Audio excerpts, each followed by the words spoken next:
What's going on, brothers? What is going on? Okay, it is your dude, Mr. International Passport, here again for yet another Future Classic live stream. First and foremost, brothers, first and foremost, please press on one in the live stream chat if you can hear me loud and clear.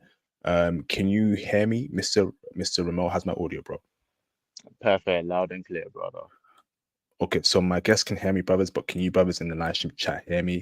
Please press a one in the live stream if y'all can hear me loud and clear. Mayday, mayday, check 1 2, check 1 2. Who's here? Okay, who's here? Awesome. Bass Pill Clips in the building. Who else is here? Sam Combo. Awesome, awesome. So let's get straight into it, brothers. So, brothers, welcome to a Future Classic live stream. I want to say first and foremost, thanks to all those that have supported the channel over the past couple of years. Your support is greatly appreciated. And welcome aboard the new people. I accept and I embrace you with open arms. When you come on the channel tonight, please, please, please like the video, join the Patreon, hit the super chats, hit the PayPal donation. PayPal preferably, as YouTube takes a 45% cut of each and every super chat. Aside from that, cop the merch too and book your IT consultations to help you get into IT and for IT career and advice. So let's get straight into it, brothers. Okay, you can see the title of this live stream is called "I Left the West to Something More Degenerate." Passport Bros Breakdown Thailand Part 2. Okay, I got a very special guest here with me called Mr. Ramel. Okay, a legend in this space, a brother that's currently out there in Thailand living a great life. An IT bro. Um, Ramel, how you doing today, brother? Man, I'm really good. It's a beautiful time morning over here. It's about 8 a.m. in the morning in Thailand. I'm on the beach right now. Not many people are here. I like to get out here early. It's peaceful, it's calm, it's beautiful. I cannot complain. Highly blessed. Amazing, brother, amazing. So before we get straight into it, brother, and obviously the topic of the live stream, brother, Ramel, do you mind giving us a brief intro about who you are, where you're from, and anything interesting about you, bro? Sure. So as you all know, my name is Ramel. I'm from the UK. I'm from London. Um, been traveling for a few years now, even long before I knew what the term passport bro, before I ever heard of it. So about 5 years ago, I quit my government job in the UK, moved to China. I was living there teaching English. Once the pandemic hit, I came back home to the UK for about 8 months. After that experience living abroad, I just knew I had the itch. I had to get out again. So my second time living abroad was in South Korea. I was working there also and then came back home to the UK. Once again, it was still in the middle of the pandemic, so it wasn't working out for me. Something kept pulling me back to the UK. Been in the UK for about the last 3 years, and I had to figure out a more permanent solution that could keep me away from the UK and allow me to live the lifestyle I wanted to live abroad. So that's when I decided to get into IT, started teaching myself cloud, AWS. Once I got about 70% of my certs, I discovered IP's channel, booked a consultation with him. We started talking. He gave me a lot of good advice, how to tweak my CV, where I should take what direction I should take my career. And fast forward, landed a job. It was hybrid. I worked with them for about 8 months now. Just proved myself, worked hard. They trusted me. They gave me the go ahead to be remote in the UK, that is. They don't necessarily know I'm here, but that's us. I'm sure we'll get into that later. And now I'm here on the beautiful island of Koh Phangan in Thailand. I'm living here for the foreseeable future. Whether I'll stay or bounce around, who knows? But that's me so far. Oh, I love languages, by the way. So I speak Chinese, Korean, and I'm about intermediate in Spanish. Depending on how long I decide to stay here, I may start learning Thai. And besides that, love martial arts. I'm out here training Muay Thai and Jiu-Jitsu every day. So yeah, that's a bit about me. Wow, great intro there. I want to give a great applause to Mr. Ramel here because Ramel has broken into IT, taking my advice on board. I know how much he wanted it when I spoke to him last year, and when he booked a consultation with me, I could hear the the desire in his voice. I've got all these certs. IP help direct me. How do I tweak my CV?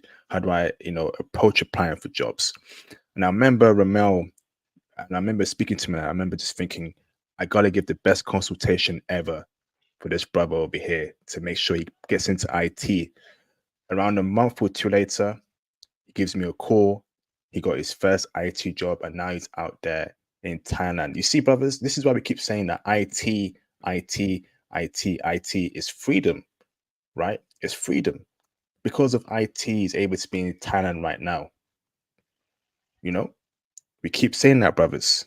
So, Ramon, well done for executing the IT plan, right? Well done for putting in the hard work, the execution, and the desire to getting out there and achieving your goals, brother. How does it feel, Ramon, to be, an IT bro living in Thailand right now, brother? Man, if there were enough words in the English dictionary, it feels incredible. And there's one word I'll take from you that you just said, and that word is freedom. I feel so free. Freedom and peace, man. I was talking to shout out to Pooh, man, if he's in the chat. I was talking to Pooh only last night, telling him how, man, I feel more peaceful than I felt in years, man. Years. I just feel free and I feel peace. Got one of the things I'm sure we'll get into it, but just one of the things I love, simple pleasures, man. Just being able to wake up and just put a straw straight into a fresh coconut for less than what, 30 pence, man, and just drink fresh coconut every morning, every day. These simple pleasures, brother, life is good. Life is good. So, brother, well done for breaking out the matrix, brother. I'm very happy and proud for you, brother. So, let's get straight, brother, into Thailand, brother. So, brother, Okay. you're currently in a particular place in Thailand, right? Yeah. You are in a particular island there in Thailand, brother, an island that I've never even heard before in my life, brother. So, my first question to you, brother, is why that island, brother? What's so special about there, brother? Break it down for us. Sure. So I'm on an island called Koh Phangan. Thailand has a few islands surrounding the mainland. So Koh Phangan is known to be a party island. Um, every month they have something here called the full moon party. So every night of the full moon, so many people come here for this party. It's a crazy, crazy party that's held on one of the beaches here, and it gets pretty nuts, I must say. I haven't been myself, but I've heard many stories about it, met many people who's told me many things about it. I actually arrived to that island on the day of the full moon party. I contemplated going, but I knew I was gonna be here for a while, so I thought there's no rush. I may pass through on the next one. So that's what Koh Phangan's mainly known for, but it's known for a few other things as well. They have a pretty large expat community here, but a specific type of expat. I won't say now, we'll get into it later. But then also, thirdly, it's very well known for its Muay Thai. So that was the main reason why I chose to come to this specific island rather than being on the mainland. So I'm training at a gym called Chinarak Muay Thai, and the head coach, Master Chin, he was the two-time Muay Thai world champion. He's a two-time world champion, and he's won several championships in Thailand. So I've known about him from doing Muay Thai back home. I'm pretty into it. So that was my main reason for choosing to come here. And secondly, there's a girl I'm kind of seeing.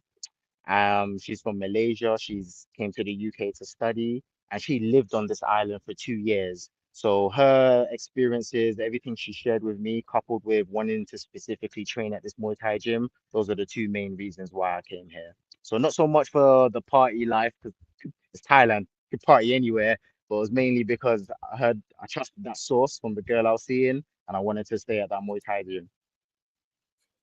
Awesome, brother. Awesome. So, brother, brother, I need the full intel, brother. So what goes on in that island, brother? Because, brother, the title of the stream is "I left the West to something more degenerate."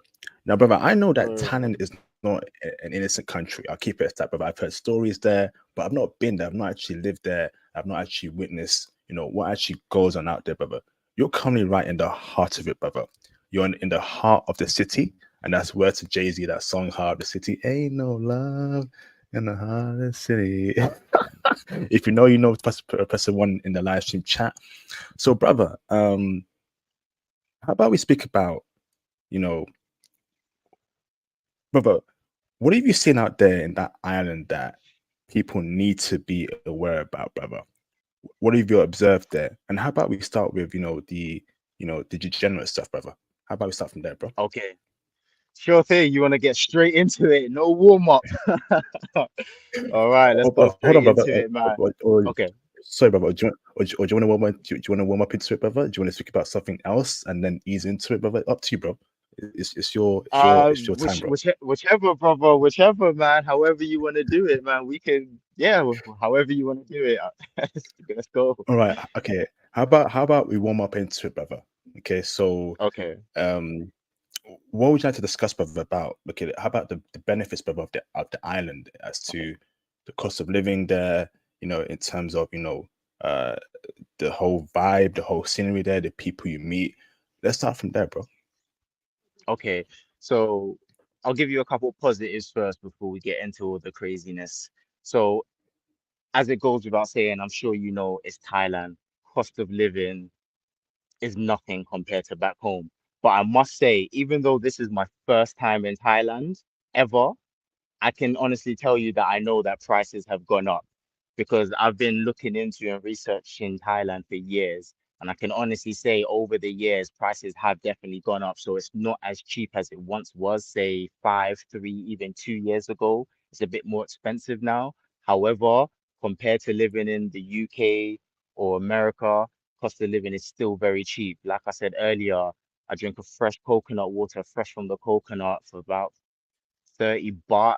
Maybe that's about anything between 35 to 55 pence. What's that? Maybe like 70 cents in dollars. It's nothing.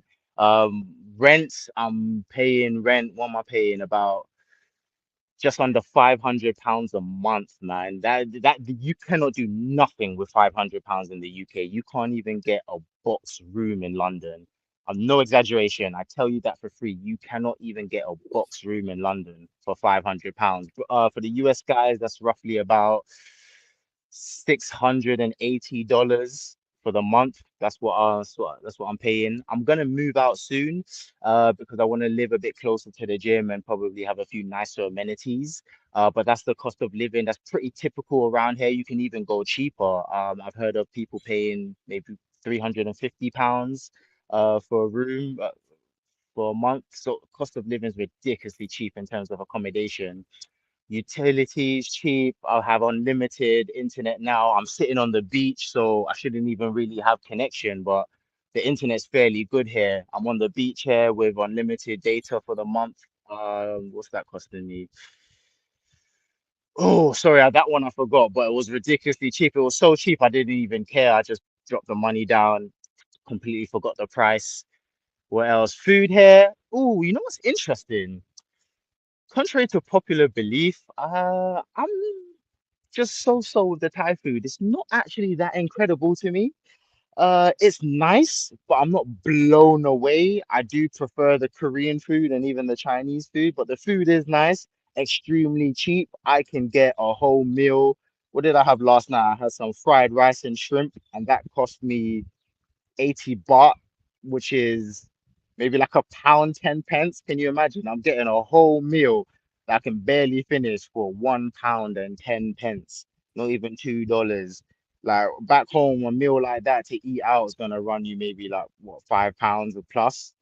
So yeah, I'll say that's the cost of living, man. Gyms are quite pricey over here. I'll say that gyms are a little pricey, but besides gyms, everything is super affordable. You could absolutely afford to live here for maybe $1,000 a month. And if you're making more than that, like I am, then you are living well. You are living well.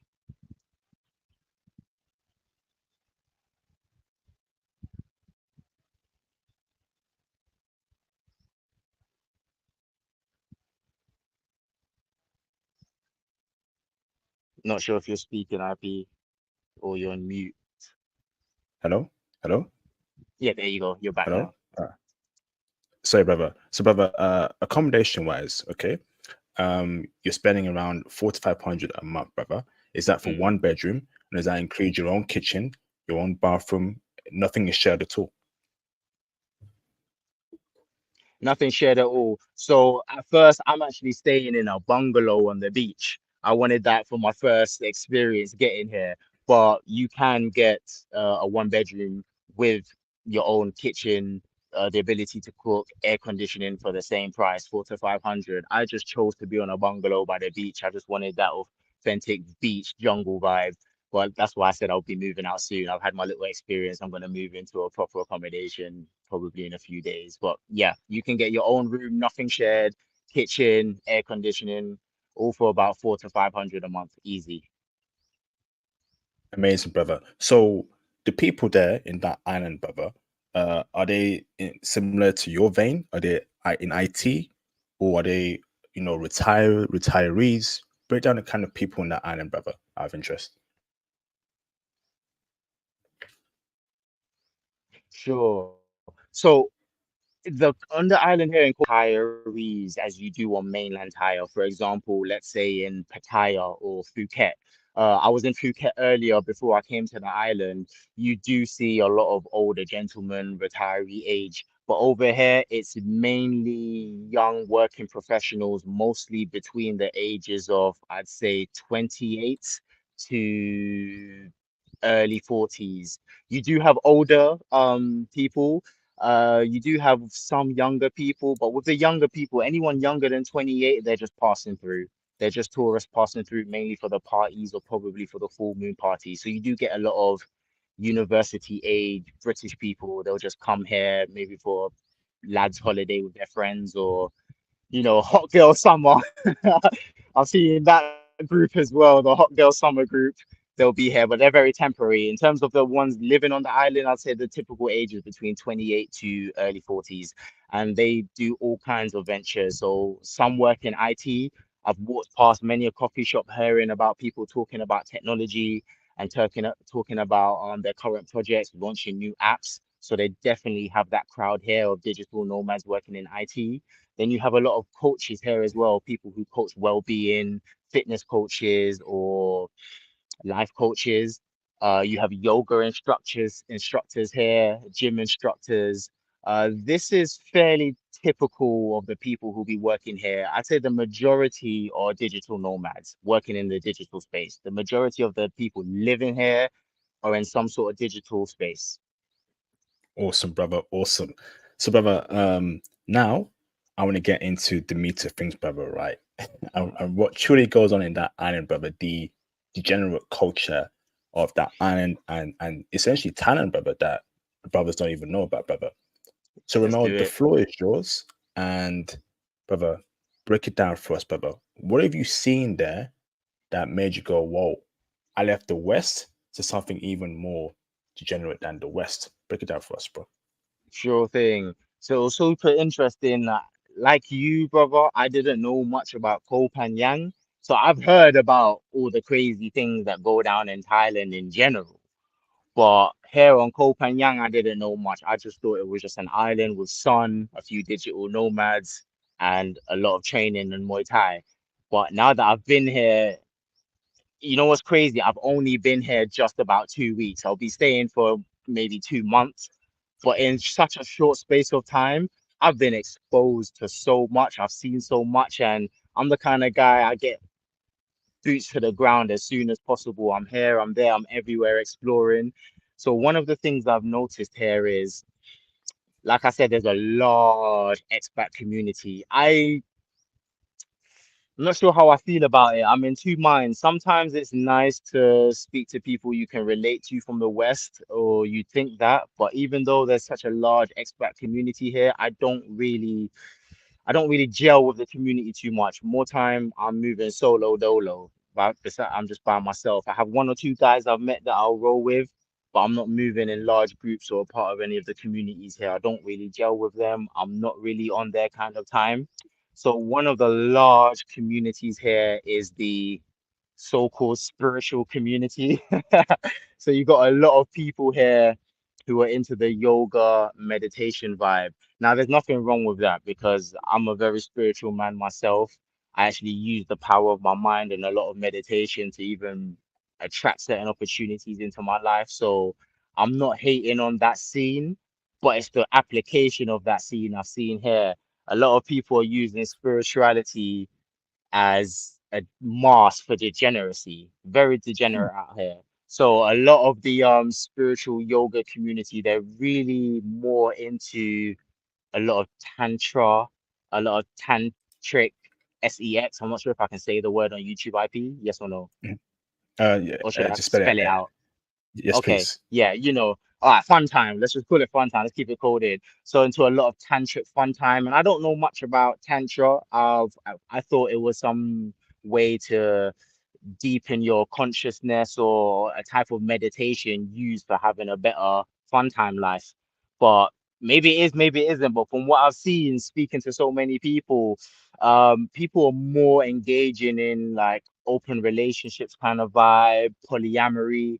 It's not uncommon to see a woman with several boyfriends or several partners, and the men all seem to be happy with it, sharing this one woman. It's not uncommon here. It happens a lot amongst the spiritual community. So if not the polyamory, there's a lot of open relationships going on, and a lot of people claim that they are using fun time as a way to deepen their spirituality. They're finding their spirituality through sex. And yeah, it goes down. I've been invited to certain tantric fun time parties.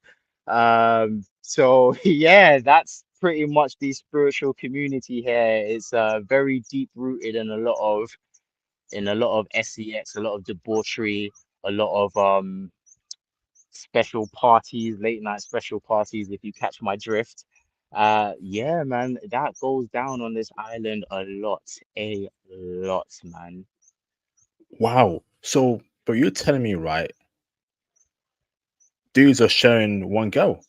So basically, there's a single female there in Thailand, brother, or maybe she's in a relationship, right? And then his girl's being passed around by different dudes in that island. What's going on there, bruv? What? Yeah, man, and it could be a situation whether it's his girl. I don't know if it's more so his girl. She's everybody's girl. She's everybody's girl. And I've met several people that live this kind of lifestyle. So I'm not gonna come here to you and say that it's a one-off, it's a rarity. No, I'm here to just give you the raw truth as I see it. Is very accepted on the island. Many people are living this kind of life. And it's funny when you see other people who are not in this community, they will often ask you, so have you seen, the hippie guys? And I'm like, yep, I've seen them. I've heard about them. You can see them everywhere. A lot of them are wearing dreadlocks. So you're seeing a lot of like white people with dreadlocks wearing the hippie yoga pants, and they have a certain energy about them, a certain aura. You can spot them from a mile away. There's certain parts on the island that they mainly congregate. So, for example, where I am now is a place called Srithranu. Srithranu, you get a balance of the spiritual community and just your standard normal people. But then there's another part of the island. There's a specific beach. It's called the Zen Beach. You can hear it in the name, Zen meditation. You find a lot of them there. And often they'll come up to you, spark up random conversations. Think of back home the evangelist Christians that are super on it, that are in the street just preaching out loud to everybody, oh, you're gonna go to hell if you don't accept Jesus Christ. Imagine those guys.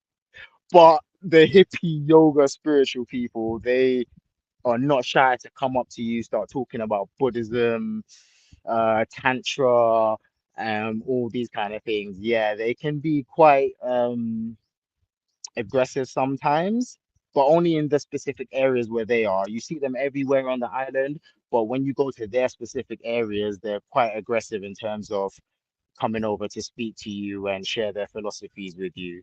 So, so the first time I got introduced to this, I matched with a woman on Tinder. It's an Israeli woman, and I must say that there is a large Israeli population here. Actually, there are large Israeli populations throughout Thailand. We'll get into this more, but there's something going on in Israel, and there's something about Thailand that the Israelis seem to like because they are the largest expat community on the island. And not only are they the largest expat community on the island, I've gotten intel from several different Israeli people that there are several patches of Israeli communities scattered throughout Thailand. I think Koh Phangan seems to be the largest, but in Chiang Mai, Chiang Rai, a bit in Phuket. So they're all over the place. There's a large community of them. The Israelis are coming over in droves and they're setting up shop here. They have communities everywhere. They have businesses here.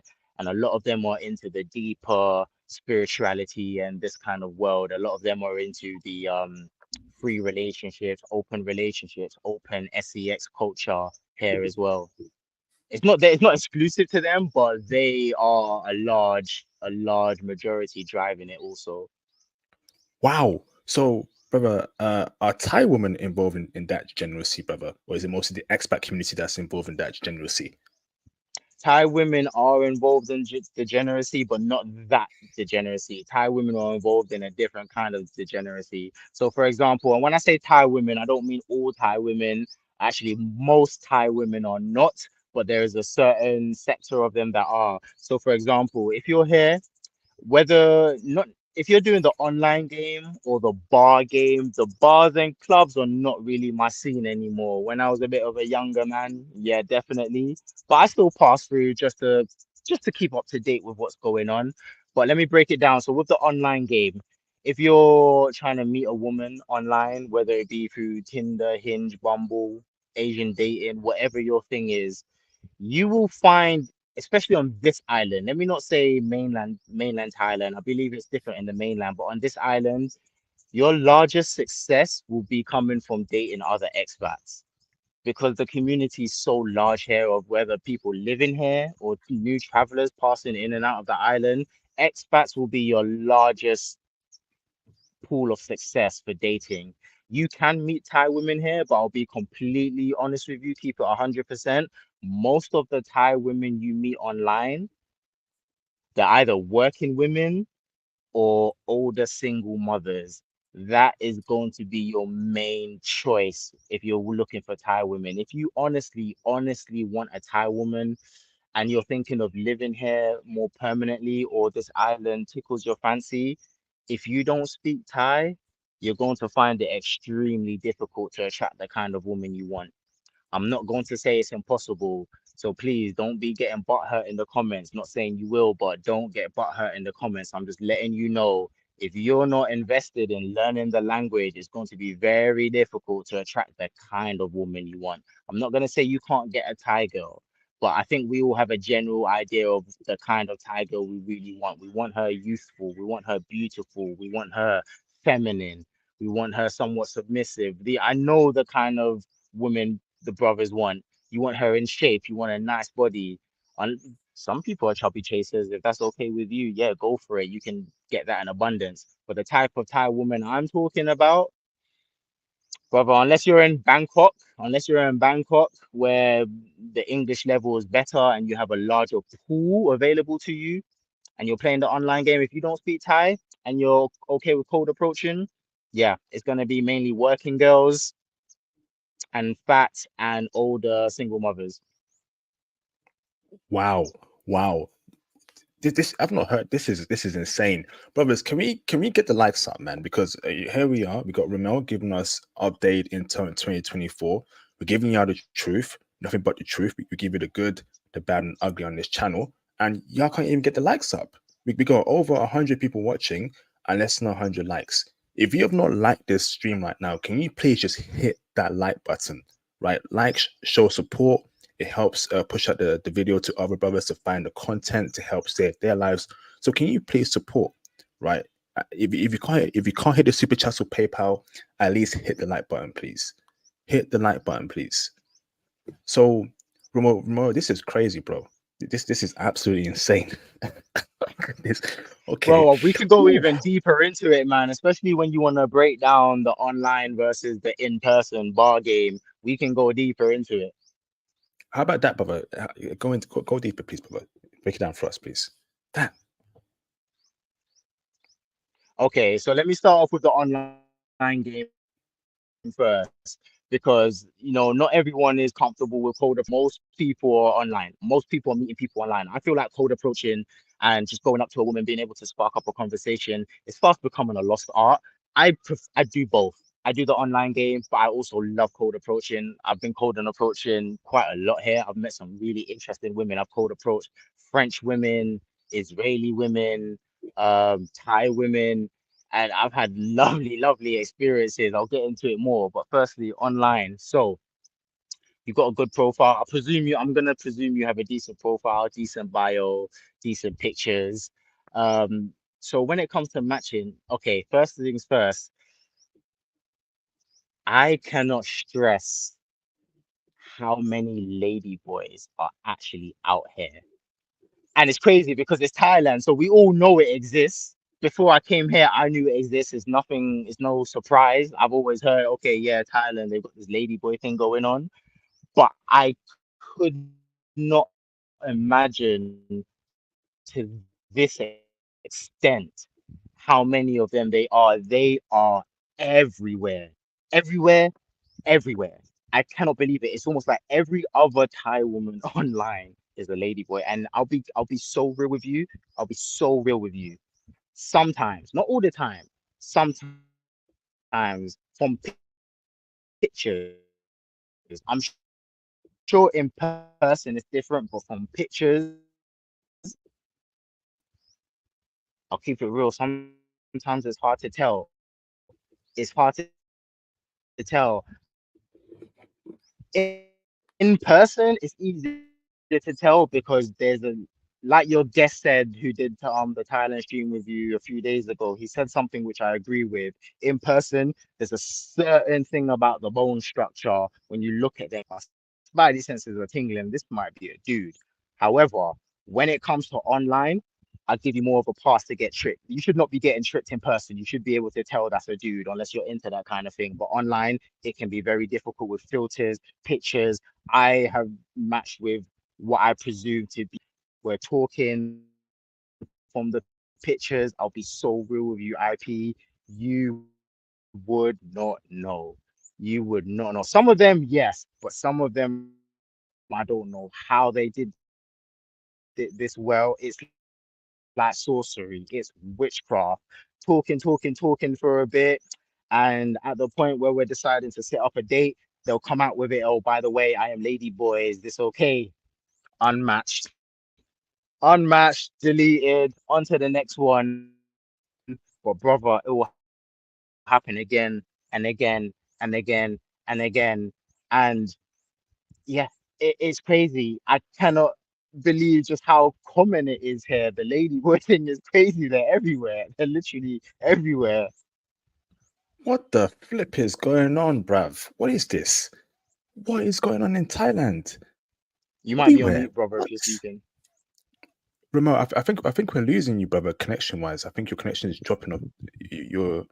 Do you hear me now, bro? Is it me or is it Ramel? Brother, is it me, brothers, in the live stream chat, or is it Ramel? Can you hear? Yeah, Is he like? Is he getting a bit? Are we losing him a bit? I think it's yeah, Ramel. I think we're losing you, bro. bro, it's so common. It's so common. Is it me or is it Ramel? Oh, Uh, can you hear me now? hold on, bro. Let me just check my router real quick. Hold on. Can you, brothers? Let me Yeah, know yeah, in the live stream chat. Is it? I can hear you now. You can hear me now, bro. Ramel, you're choppy, bro. I think it's you, brother. But we're losing you, bro. Let me message him on IG. Hold I on. can hear you now. It'll be good.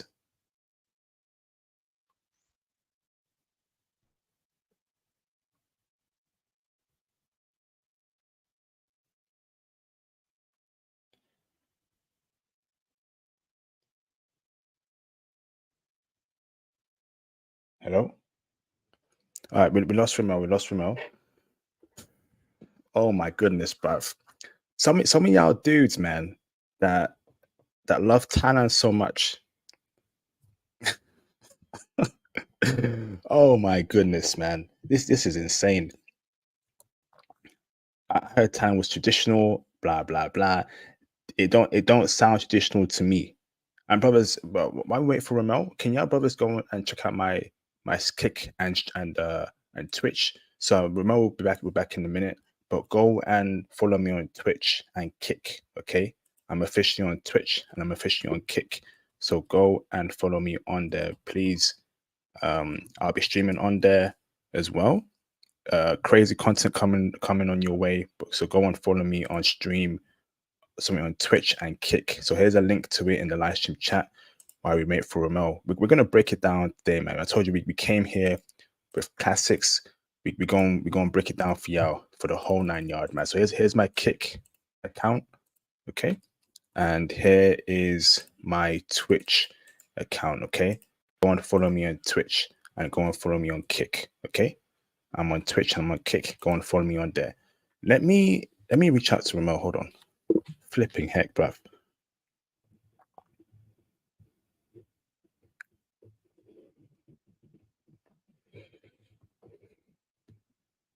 All right, hold on, yeah? Hold on, brothers.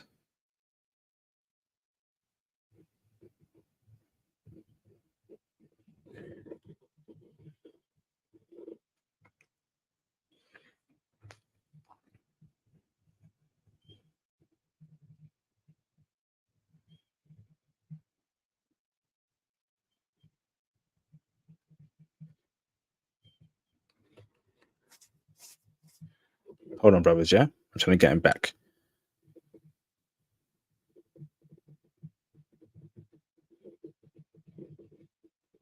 Yeah. This is insane. Um I'm trying to get Ramel back. I'm trying to get Ramel back. Don't worry. Connection issue. But in the meantime, go and follow me on Twitch and go and follow me on Kick. Okay. I'm officially on those platforms. I'm also on Patreon too. Go and check out Patreon Intel in regards to Thai women and other foreign chicks. Okay. All right. So let's wait till Ramel comes back. But aside from that, right, IT is only there because of IT. You see, those who are in my Python class, those who are in Theo's class, they're gonna make it. They're gonna make it because they're taking that leap of faith abroad. They're taking that leap of faith. Those dudes are definitely gonna make it. Ramel put a consultation with me. He was also in my Python class, and now he's out there in Thailand living it up, man.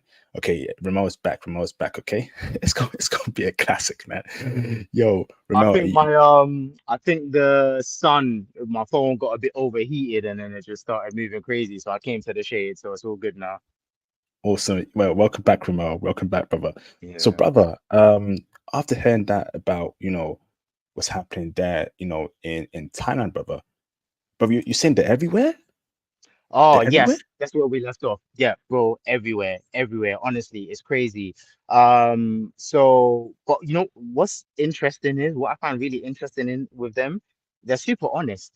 They're super honest. I don't know, but it might be different with other cases. But from what I've seen so far, especially with being online, these ones that you match with, that actually the ones you obviously don't match with the ones that clearly look like dudes, you can tell unless you're into that kind of thing. But the ones where is complete fugazi. They are honest and they will tell you pretty much from the get-go that they are a lady boy and they're not a real girl. So I thought that was really interesting. So for the most part, I was getting a bit annoyed. So I was just unmatch, unmatch, unmatch. But then I got curious, not curious for myself, but curious as in, who's actually messing with these people? So I started talking to one just to gather some intel. And then I asked, so out of interest, do you often get clients? And he, she, whatever you want to call it, said, yeah, of course, like, yeah, a lot. And I said, okay, so who's your majority of your customers? Um, it's usually white men. So the white men over here are on some freaky, freaky kind of time. I did ask, have you ever had a brother as a client? She said she has, or he said she has. So it's indiscriminate. So people out here are doing the dirty, getting their freak on. There's dudes out here that secretly kind of gay, man. And not saying there's anything wrong with it, but it's a bit weird. The ladyboy thing weird to me. I'm not saying necessarily being gay is weird. I'm saying the ladyboy thing is weird. That's just my personal opinion. I find it a bit strange, but each to their own. So yeah, guys are really, really out here messing with that. So it's very common here. And I asked a few, and then before I unmatched them, and it seems like yeah, they're not short of customers. So people are really coming here to mess with lady dudes. Flipping heck. Oh my goodness, bruv. What is going on in this world, man? What is going on? IP Oh is my happening, goodness. bro. People are really doing that out here, really, really doing it, and they're so used to people messing with them that they're so bold. They will come message you first. They're quite not aggressive, but bold, very confident. They'll be the first one to reach out. Hey, how's it going? Hey, I like you. Whereas with normal Thai girls, that's not happening. You always gonna have to be the one to set the pace. Oh, so brother, that's what's happening online, right? So obviously, apart from that stuff over there, right? All that, all that stuff, right? Um, what about in terms of you know, other nationalities of women, brother? You meet online, brother. On average, is it Russians? Is it Israeli chicks? Break it down for us, bro. Sure thing. Before I get into that, just one more on the Thai girls here. So yeah, you're gonna meet a large proportion of lady boys online. Also, the second proportion of Thai girls you're gonna meet online.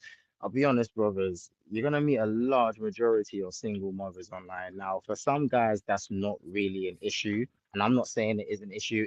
Each to his own, each has to decide what kind of woman he's willing to accept, what he's looking for. But that is a large majority of the dating pool as well in terms of Thai women. So they're usually gonna be, I'd say, mm, 33 plus, and they will usually have children. You can find some younger ones, but there's going to be a language issue, and she's most likely going to be a working girl. So yeah, working girls is another large pool of Thai women that you meet online. So you might think that you've matched with a normal girl, like yes, okay, she's pretty good looking, she's decent. You're talking to her, you think she likes you, you like her. Then all of a sudden, boom, she gives you a price, 3,000 baht, 2,000 baht. And then you're thinking to yourself, okay, what's going on? I thought we had a vibe. Then you find out, nah, she's really about that paper. She's about that life. She's just, and that's very common as well. A lot of the online experiences I've had with Thai girls, very, very common. And this leads me to believe that I'm questioning a lot of the things I'm seeing from certain YouTubers in Thailand. I'm not saying for fact or not for fact, but I will absolutely say I'm questioning things. From what I'm seeing, I'm starting to wonder, are guys really paying for women out here? Because a large majority of the interactions with Thai women out here that speak any kind of English, they want some money. And then when I was in Phuket, I met a couple white dudes out there and I met two brothers, mostly white guys, but I met two brothers and we were talking about just in general, talking about dating, our time here. I didn't reveal that I only just recently got here because I wanted to get the scoop. I just said, yeah, I'm here. Yeah, Thai girls are cool, blah, blah, blah. And then one of them asked me, oh, what's the usual rate they charge you? So when he said What? that to me, oh, what's the usual rate they charge you? Yeah, that led me to know, okay, I see the play. I see what's going on. Dudes are really paying for women out here. So I'm starting to see like, okay, this whole come Thailand, they don't discriminate, anyone can get it. I don't know, man. Like from what I'm seeing and what the experiences I've had myself online so far, because I'm sure I'll be having way more experiences and have even deeper intel, but also what I'm seeing from the people I'm meeting, it's very apparent and very clear that guys here are very, very happy to pay for play. It's happening very often. Not saying that you can't come here and get a good girl. I did say earlier, I recommend going to Bangkok. I highly recommend going to Bangkok as your best option for getting a well-to-do, nice Thai girl. Not that you can't do it elsewhere, but I think Bangkok's the best option. But Pattaya, Phuket, Koh Phangan, here, many other places, dudes really are paying. It's the norm. It's very much the norm here. So basically, brother, dudes are paying for box and they're also paying to have girlfriends. Uh, Paying for what's going box on? and paying for girlfriends. Paying for girlfriends is quite common as well. And it goes to the highest bidder. It goes to the highest bidder, brother. The standard from what I'm seeing, so I remember there was three Thai women I was talking to, real women, gorgeous, pretty good looking. Um, they will ask you short term or long term. That's the thing they'll always ask you, short term or long term. So is it just a short term thing? You want to just for a night, for a weekend, or is it more long term, as in you want to be spending time with her? So you might have to be giving her a weekly rate. So this is something they will often ask you, do you want short term or long term? Oh my goodness, this is insane, bro. The other day, the brother confirmed that dudes are paying for girlfriends. You're in town right now, brother. You've also confirmed that dudes are paying for not only box but paying to have girlfriends. That's I don't know. I mean, what are some dudes thinking when they're paying to have a girlfriend? I mean, you're out there in a new country. You're telling me you can't get a girlfriend without paying for a girlfriend. That's beyond weird, bro. What is going on in Thailand, brother? Is that the culture or are these dudes lames?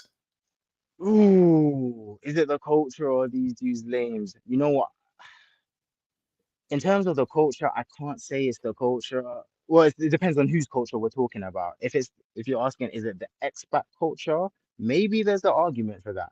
I can neither say yes nor no, but there is definitely an argument for that. But I cannot say it's the Thai culture. It's not because the Thai people, they're really lovely people, really, really lovely people, very calm, very friendly, not aggressive at all. These are some of the most peaceful people I've ever seen on the planet. Like, you gotta do a lot to piss off a Thai person. They don't be getting pissed off, they don't be getting angry like that. You have to be out of this world disrespectful to really annoy these guys.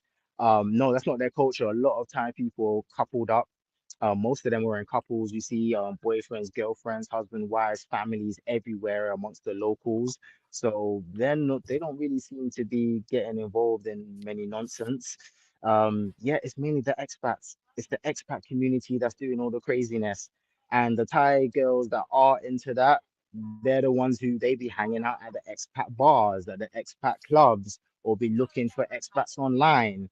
But normal Thai people, they're all in relationships, man. They value relationships. So most of them I do see in relationships. So I Wow. can't say it's Thai culture at all. I'd say it's more expat culture. Wow, brother. Thanks for breaking that down, bro. I'm looking at Thai really funnily right now. I'll keep it a stat, brother, because after the stream we had the other day and this stream so far, we need to get to the bottom of actually what's going on down in Thai right now in 2024. And you're doing a great job of exposing what really is going on out there, bro. So brother, so obviously apart from unfortunately single mothers that you see on there, brother, right? And unfortunately, the other group of people you see on there as well, bro. Um, what about you know, um, Or the other nationalities. yes, please. Mm. Okay, so yeah, now here's the interesting part. So, like I said before, especially on this island, it could be different on the mainland. On the mainland, I think you have the better chance of dating Thai women. Here, the language barrier is gonna eat you alive. I've been about cold approaching, going to the markets. Markets are a great place to meet locals, by the way. Quick tip: go to the markets, go to the fun fairs. They have loads of markets and fun fairs here, and there are beautiful Thai women. I cannot begin to describe how gorgeous some of these women are. And a lot of them got a little booty on them, like they got a little something on them. So when I see dudes with the fat girls, I don't understand it. Like, I know you like a big bum, but that also comes with a big belly. And you can get a Thai girl with a nice bum without the belly. It may not be a massive bum, but it's a nice bum at the end of the day. And but yeah, when you cold approach them and I talk to them, very positive response. I've yet to have interaction with a Thai girl where it wasn't positive. It weren't smiles, it weren't a bit of flirting. I like to flirt with them and just bust a joke, make them laugh. But at the end of the day, I find the language barrier just gets in the way. It's too big of a hurdle. The English level here is not great.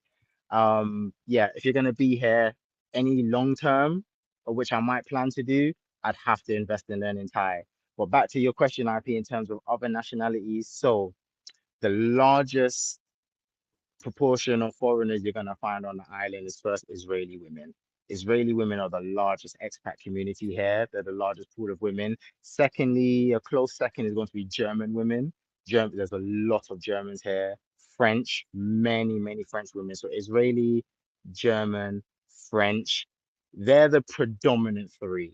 And then you're gonna find the English women, so maybe from the United States or England, a lot of those. And then you find some Russian women as well. Wow, great breakdown so far, brother. So before we touched on, your success rate, brother, with women, brother, the ones that give you the most success, brother. Can we go deep into the Israeli community, brother, in that island and the woman there? Why you mentioned that obviously there's things going on in Israel that is Mm. making them come to the island, brother. But how are the Israeli people like, brother, in the island? How did they treat you as a black man, the woman? Break down the whole vibe of Israel there, brother, because that's really weird in my opinion. Break it down. It is interesting. I never imagined this. I was fairly surprised to see how big this Israeli community is here. And what's interesting is, in my experience, the Israeli women are very, very, very open to a black man. They seem to love some chocolate, as many of them have told me. Very open to dating a brown skin or a dark skinned man. Um, and with the Israeli women, because there's so many of them here, you can either meet them online or you can cold approach. And I found Israeli women are very open, very, very open, easy to talk to. They're very confident women as well. They're not shy. You will never be bored with an Israeli woman. I've never ever dealt with an Israeli woman before in my life until I got to the island.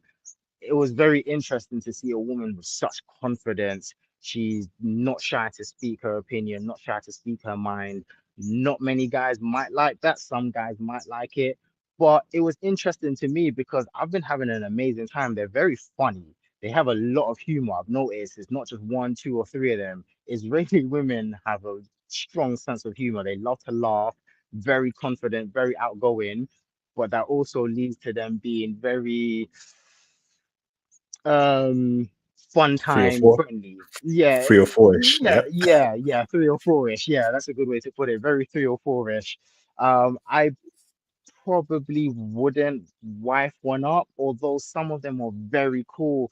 It's interesting because a lot of them will have high body counts, but they don't move like a typical 3 or 4, if that makes sense. So the body count will be high because they're free. Like they love to date, they love to have a good time.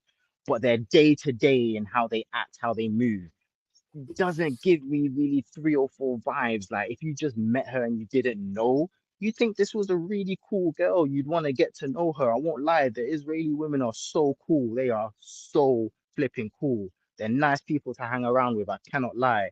But the body count's high. You wouldn't know. That's how they are. Yeah, that's the breakdown for the Israeli women. But some of them are deep into the whole open relationships, polyamory vibe. So, for example, the first ever Israeli woman that I went on a date with, she was telling me she was a bit older actually. She was, I think she was 33, but she looked pretty good.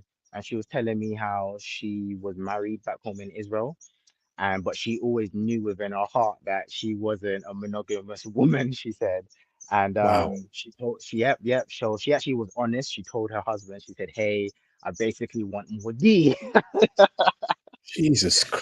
Yeah, yeah, this is what I mean, bro. These Israeli women are super confident, bro. So I'm like, okay, so you didn't lie, you didn't cheat on him. She's like, no, why would I cheat? Why would I lie? I just told him, like, yeah, I don't only want you, I want another man. Like, I think we should do this open relationship thing. But the husband wasn't on it. It seems like the Israeli men seem to be a bit more conservative than the Israeli women. This is the common thread, the common theme I'm starting to see here.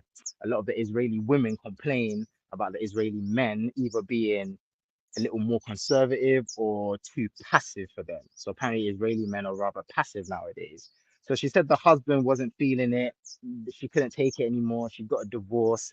And then she knew about the Israeli community in Koh Phangan. So she came out here to be free, to free herself. And a lot of the women feel that way. A lot of the women here, they might be in their late 20s, early or mid 30s, the Israeli women. and they come here to explore themselves to get 3 or 4 free up their sexuality, free up their sex life, and they explore having multiple men, being free, and yeah, that's what they're on. And you find a lot of older single women here. I'm quite surprised. There's a lot of women in their mid and late 30s. I'm thinking, what are you doing here? You're here by yourself. You're single. You have no children. You're here on the island, just essentially getting ran through. But to them, they're living a life of freedom. But then you see a lot of them want relationships as well. I can see a lot of them really want relationships, but it's not working for them because they've chosen this life of being free. I'm seeing they're getting played. A lot of guys pose as wanting a relationship, pose as wanting to be into them, but no, they really just want to use them for easy time, easy sex. So most of the interactions here are all open relationships, man. You don't really be seeing fully monogamous relationships like that, especially in the Israeli community. It's mostly open relationships. Actually, it's mainly the British and the Americans that I see monogamous relationships out here. Wow, flipping heck, bro. So they're bringing that hyper liberal thinking, brother, to the island, and brother, that's spreading to other people in the island, brother, potentially to Thai women, to other groups of women there that intermingle with the Israelis, brother. Is that what you're seeing, brother? Is that spreading? And is it coming from them? Oh, I can't necessarily say if they're the reason why it's spread into the Thai women. I think that with the Thai women, that would be here regardless. I think that's more down to the type of expat men that come here. So a lot of the British, American, French, just a lot of the Western men that come here, they drive the SEX industry, not the Israelis. But the Israelis, they're really pushing the more free love, open relationship kind of vibe, them and the spiritual community, which is not only Israeli, there are many people in the spiritual community, but the spiritual community and Israelis together, yeah, they drive more the open relationship kind of vibe. Yeah. Okay, brother. A great breakdown there, brother. So, brother, aside from obviously, brother, they're checking for you, which I find interesting. Is really checking Mm. for brother, but I'm guessing we're currently living in a twilight zone right now, brother, in this world because there's a lot of crazy things going on, brother. What about other nationalities, brother, that are checking for you, brother, that you've actually dealt with, brother, and you're thinking, wow, I can't believe I dealt with a Russian or whatever. Break it down for us, bro. The French girls, bro. The French girls are great hair, man. Like, and a lot of them are cool as hell. So I cold approached a French girl a couple days ago. I went to the tattoo spot because I was thinking of getting a Thai tattoo. So I went in, was just checking it out, talked to the people on the shop, came outside. I see a sweet one walking down the road with her backpack. I'm thinking, oh, damn, thighs are looking juicy. And her face was cute as well. So she walked past me. I'm walking in one direction, she's walking in the other direction. So we crossed paths, we locked eyes. I'm looking at her, she's looking at me. And then you know the ones where she's just staring at me. I'm thinking, wow, this girl's kind of confident. So we're looking at each other. Then I just said, you know, you might as well say hello. Don't just stare. And then she started laughing. And she was like, oh, hello. And then I said to her, oh, I detect an accent. Where are you from? She said, I'm French. I was like, oh, hello, all right, ça va? She's like, oh, ça va bien, merci. She's like, oh, parlez-vous français? I say, oh, un peu. So just a little bit. Then she's speaking to me more in French. I let her know I'm just a one-trick pony. Sorry, I don't. That's as far as my French goes. So then we're just talking, chopping it up. I asked her, so how long are you staying on the island? How long are you here for? She said she's just solo traveling. She ain't with no friends. And then I said, all right, you know what? You're really cool. Let me get your WhatsApp. So I took her number, exchanged Instagram, told her I'll shout her later. I was scrolling through her Instagram, checking her out. She seems to travel a lot. She's got cool pictures. But then I noticed from her Instagram, the girl loves her Afro beats. All over her Instagram is Afro beats, Afro beats. So I'm thinking, This is a all white right, girl. This is the white girl, brother. A white yeah, French girl.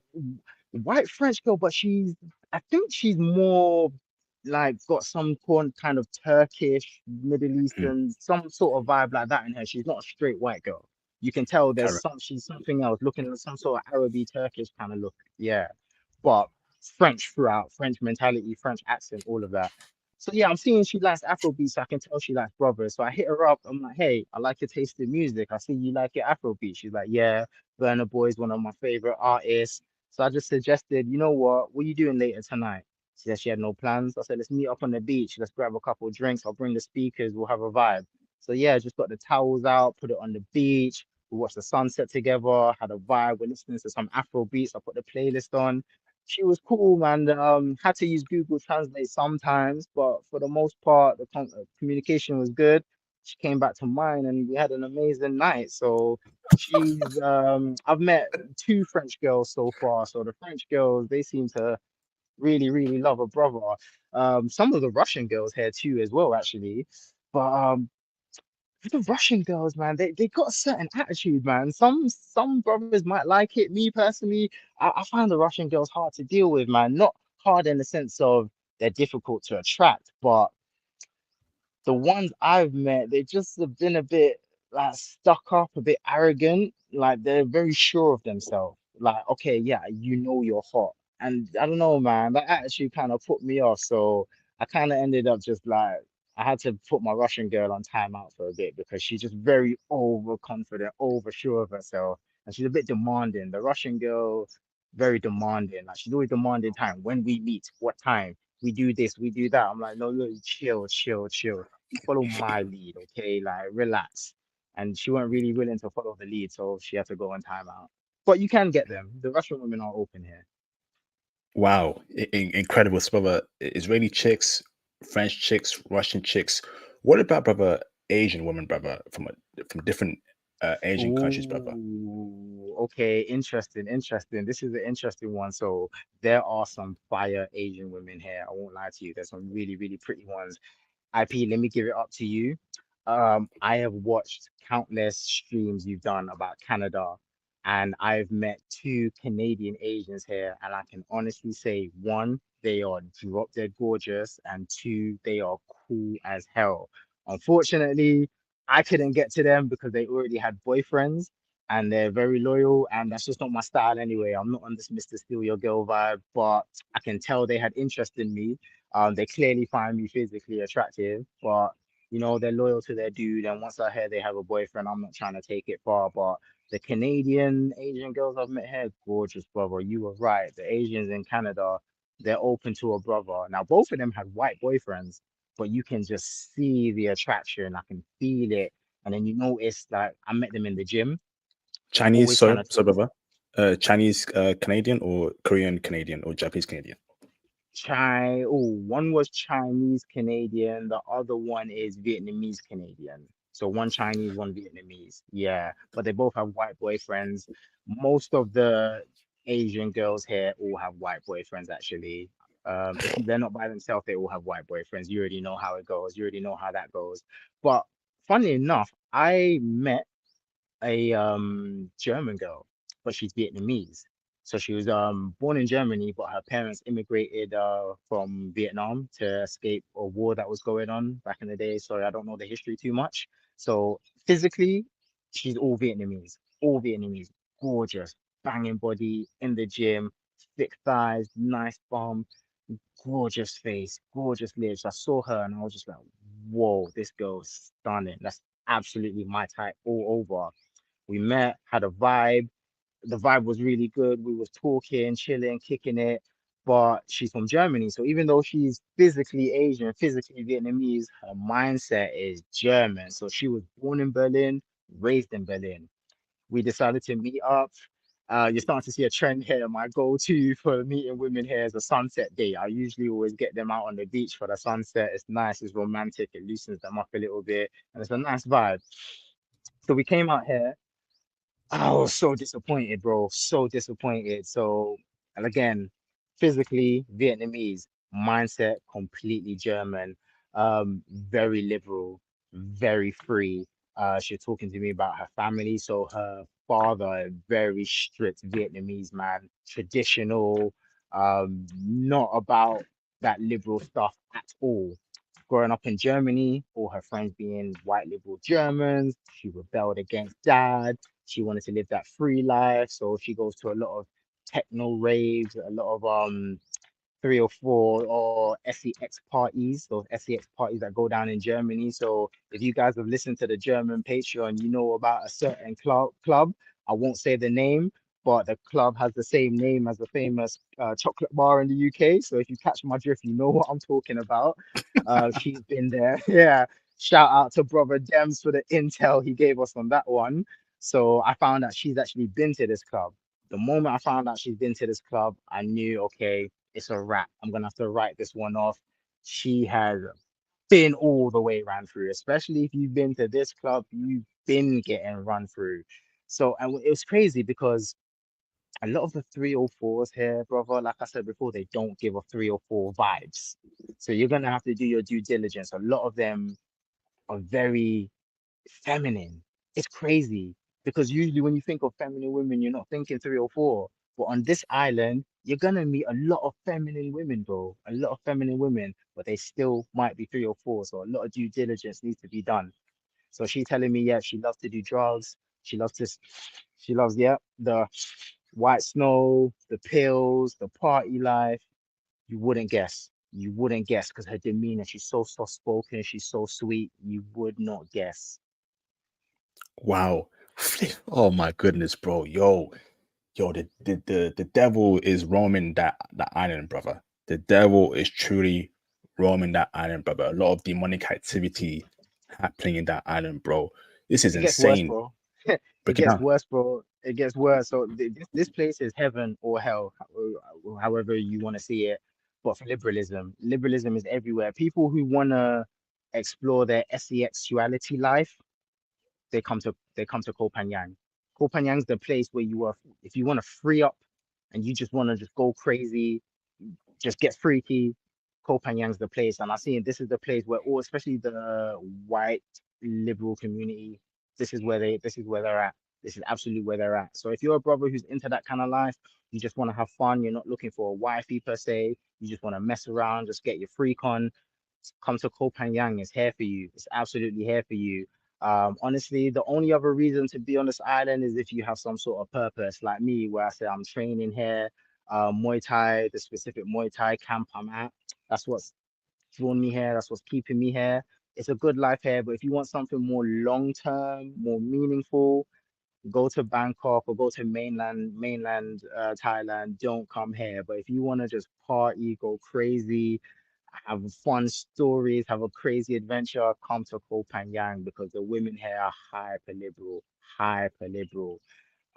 Also, bro, so there's an investigation going on the island at the moment. So what I said to you about the spiritual yoga community, there was a famous yoga center here, and the main instructor, he's currently under investigation for using his yoga and his spiritual meditative practices as an excuse to fondle women, let's say, to put it politely. So a lot of cases have come out about him taking it too Mm, far and fondling women. So he's currently under investigation, and this happens a lot in the island, especially amongst the spiritual community I told you about. They're very into their hedonism, the open relationship, and it goes deeper, bro. Even on a spiritual one, a lot of these guys in the spiritual community, they'll be doing all kinds of sex rituals. Bro, there's a lot of hedonism that goes on this island. A lot of hedonism, a lot of sex parties, crazy rituals. They are really about that life. So this island, man, you can either get a good life, sun, freedom, good vibes, good training, but you can also see that dark hedonistic side. Whatever you're into, it is here. It is here. flipping heck, bro. So, but essentially, right? There's a movie called Actually, I'm not even gonna say it, actually, just in I case. know what you're talking about. Um, Let's just say, yeah, that movie. flipping heck, that happens, bro. Flipping heck, yo, that's Yeah, crazy. yeah. It goes down on that. How deep it is, I can't say because I've chosen not to dibble or dabble in that. I've made a very clear choice. So I said to you earlier, I got invited to one of these parties. So one Israeli girl I was talking to, she's the organizer for these parties. She runs SEX parties. So It's yeah. always, So it's always. Oh, actually, let me keep it. Oh my, it's oh my goodness. yeah. I'm holding And I back don't want to so get much in right now. trouble. I'm just saying that just happened to be the nationality of this person. I'm not saying anything against a certain group of people. Let me put that out there. But It just happened to be. Let's just say that. Yeah, yeah. So We're yeah, not saying anything. We just say we're not correlating anything to anyone or any group of people. It's just a normal conversation between me and Ramel. Okay, just a normal conversation. So, brother, let me. This is insane, brother. So, brother, what about in terms of racism, brother? Obviously, you're a black man in Thailand right now, brother, right? Um, have you heard any slurs said towards you? Any sort of animosity said towards you? Break it down for us, brother. no, no, you don't really get that out here. However, no. However, amongst some of the British guys out here, they bring their British attitude over here with them. You can feel the sense of entitlement. And especially me, I'm always riding around with a beautiful woman on the back of my motorbike. So sometimes you can feel the hate from the British guys. But besides that, no, the Thai people super friendly. You will never racism. Don't. It's not a thing here. They will stamp that out quick time. Especially because the Thais are really dark, man. Um, Darker than I imagine, especially from the media that I see. When I got here, it's not like the media. Thai people are dark, man. So I blend right in here. They love me. The Thai people love me. They're so cool. They love black people here. So if you can go make friends with Thai people, it's so easy, man. Just go be friendly, talk to them. Thai people are blessed. They are so blessed. Most of the other races here, they're pretty cool. Like I said, the Israelis, they're super liberal. They're really cool. The ones Quick side note,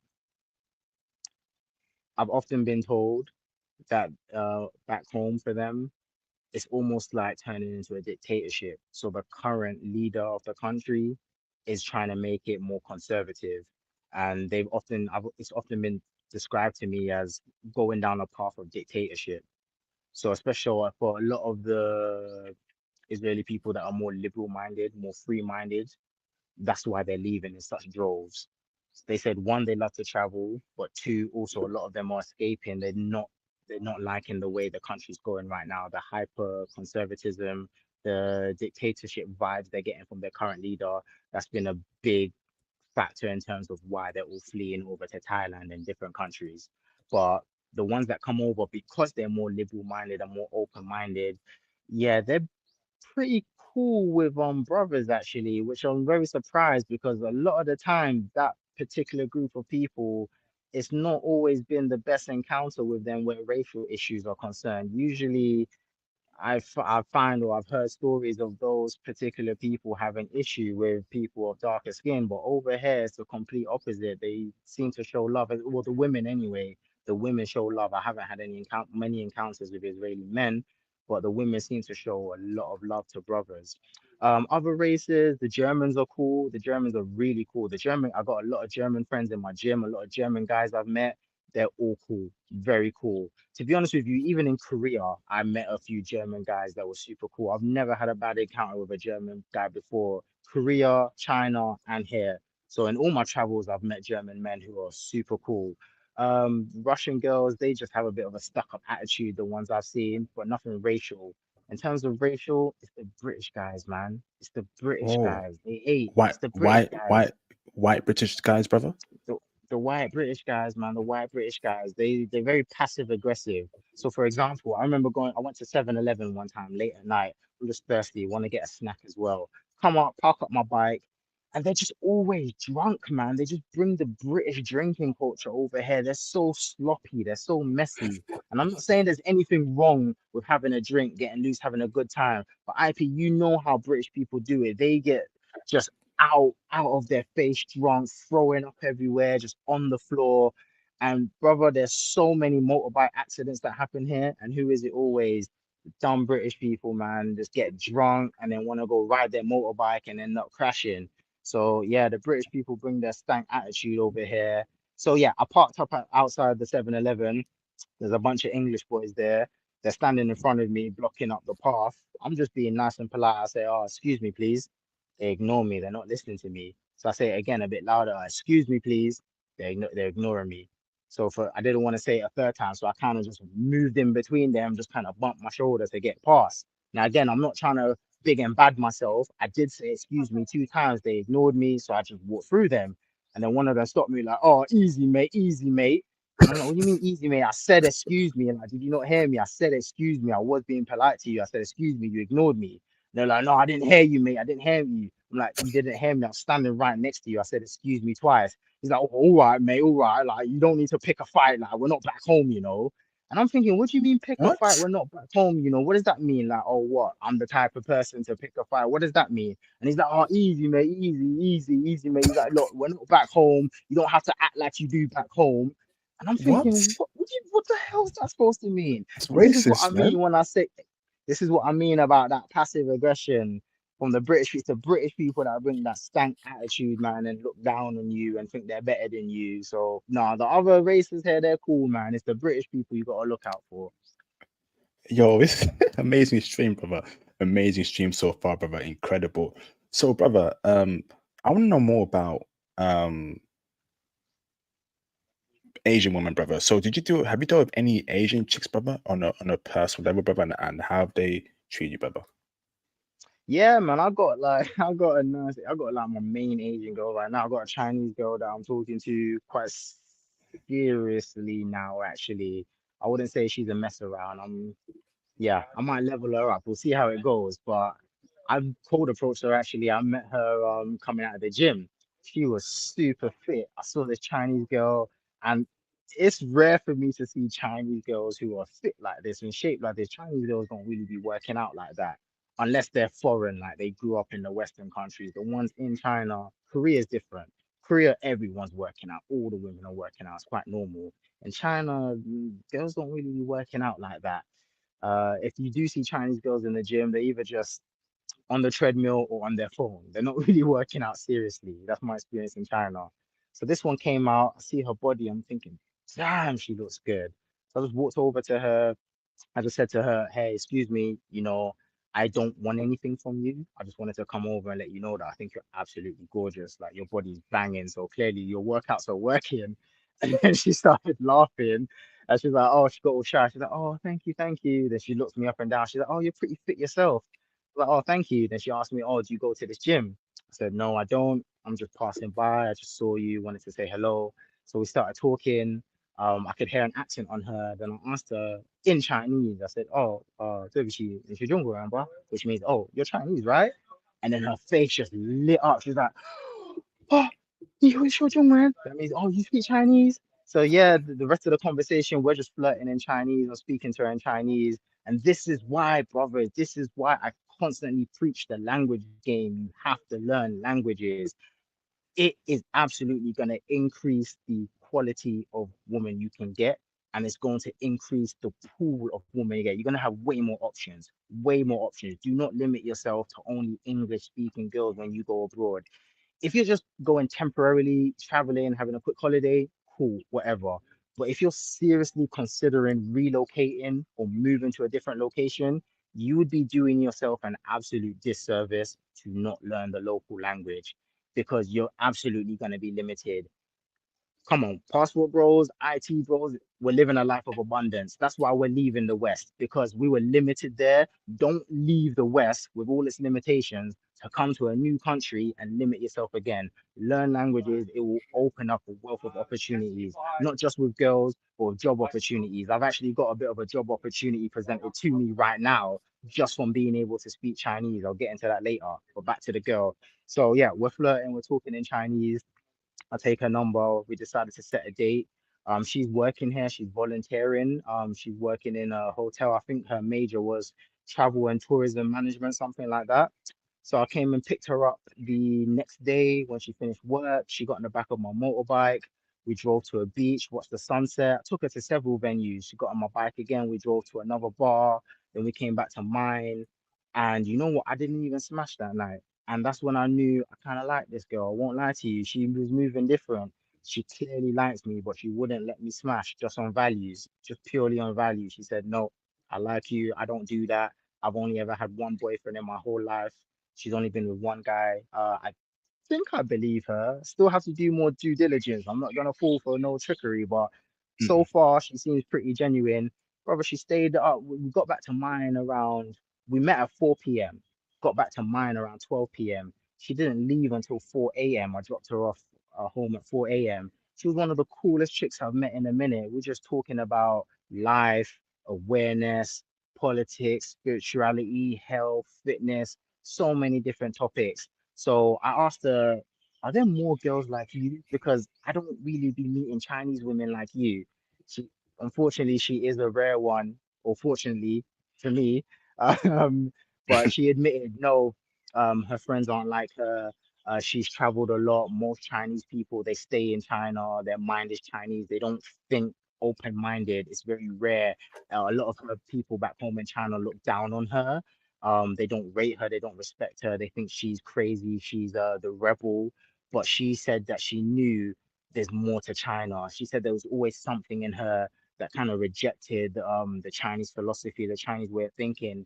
And she admitted to me she's on a spiritual journey of trying to find herself because there's certain conservative Chinese values that she likes and she wants to keep and instill in her children.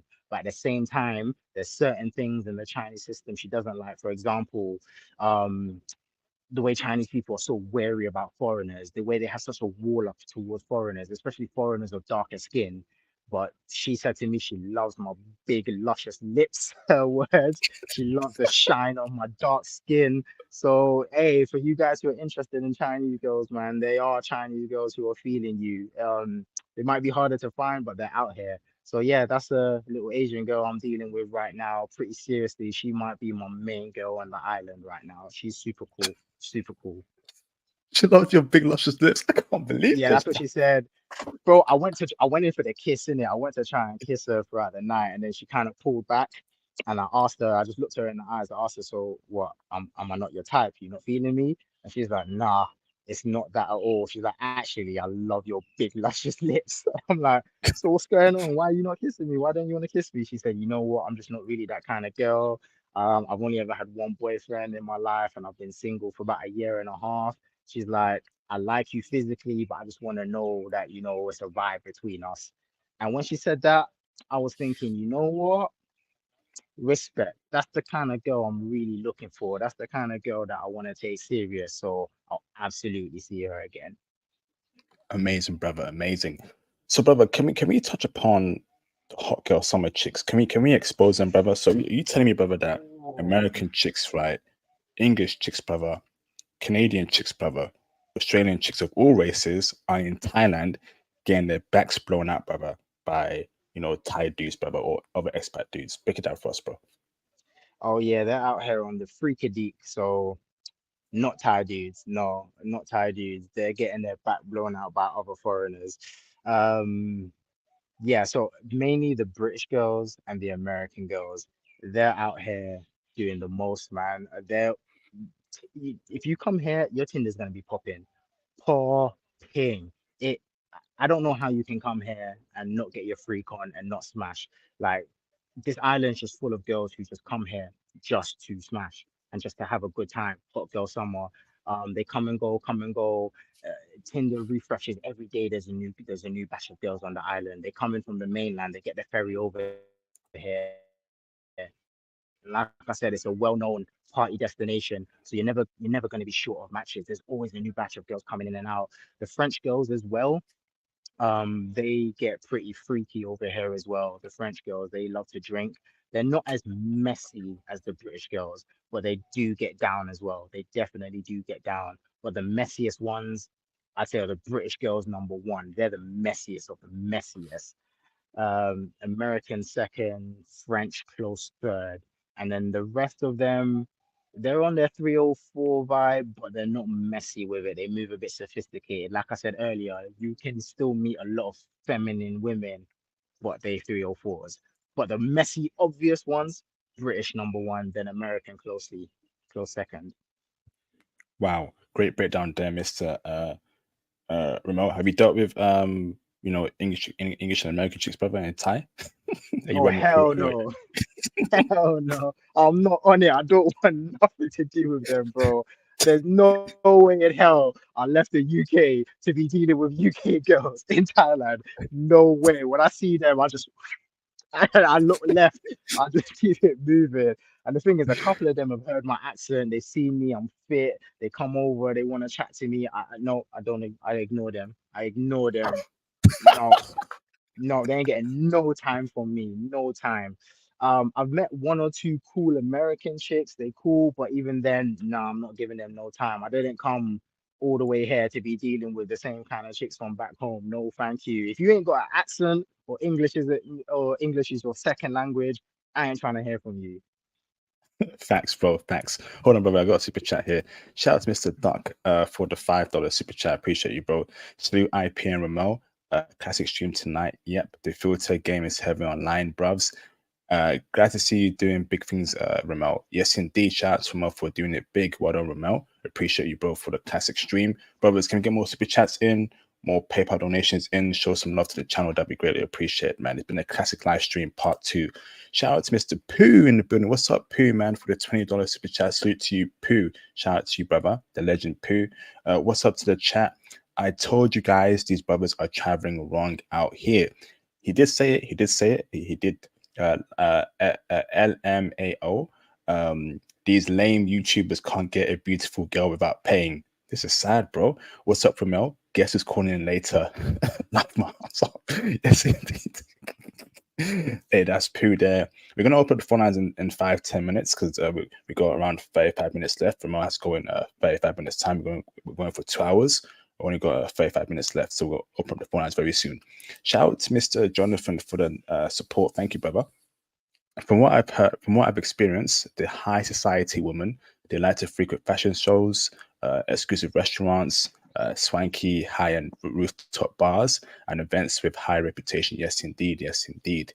Facts, bro. They're not out there in Thailand on some spiritual journey getting ran through. That's for sure. That's for sure. Shout out to Marcus P for the support. How long did it take for you to train with for your wife to become an IT digital nomad? I need to live that life. Maybe not in Thailand though. Do you want to break down your IT journey in a short sentence, brother? Yeah, sure. So to that question, I actually was training my IT journey before I met Theo. I already had all my certs by the time I got with Theo. But getting with Theo was still a great experience because he helped me to start thinking more like an engineer. But in terms of my training, I did my training before I met him. Awesome. Thank you, Ramel. Shout out to Mr. Marcus P again for the support. Are the BWs heavy out there? Ooh, great question. Ooh, interesting. I met two a few days ago. They're not heavy out here. They're not heavy out here at all. It's mainly all white women here, mostly. But I met two, and I'm not saying this in a way to shame. It just is what it is. Yeah, they weren't getting no play, man. They weren't getting no play at all.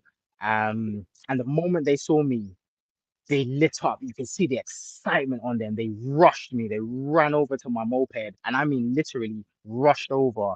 And they were like, "Hey," like that big American attitude, that American confidence. A lot of them have. They're like, "Hey," so they come over. Hey, I'm like, "Hey, what's going on?" They're like, "Oh my God, are you British?" Sorry, my American accent's trash, but they're like, "Oh my God, are you British?" And I was just like, yeah, I'm from England. I'm from London. Like, oh my God, so sexy. I love your accent. I'm like, okay, thank you. And then they started asking me, so where's good to go here? They're putting on the flirt with me. It's two of them older. They look, I'd say like early 40s actually. They were grown-ass women. Yeah, they looked about early Ugh. 40s. Yeah, yeah. They weren't attractive at all. They were overweight, not that attractive in the face.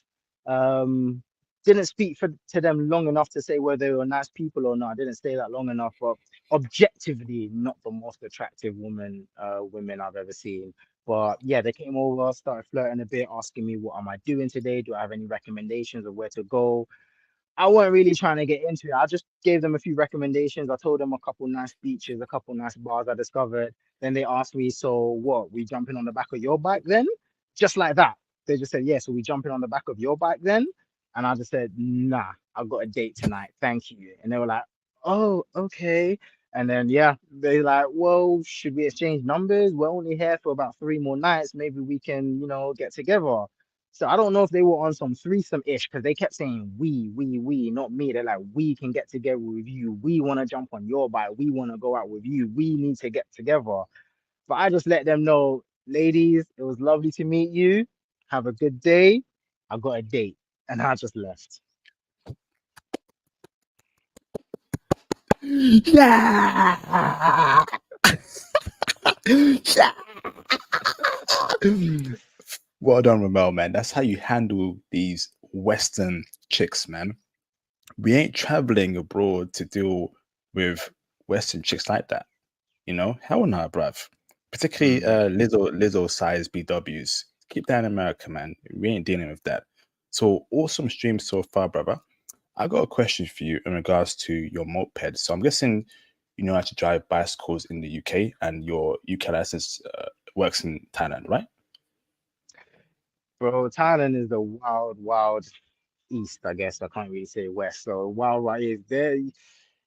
It's not really the best governed place. There's a lot of freedom here.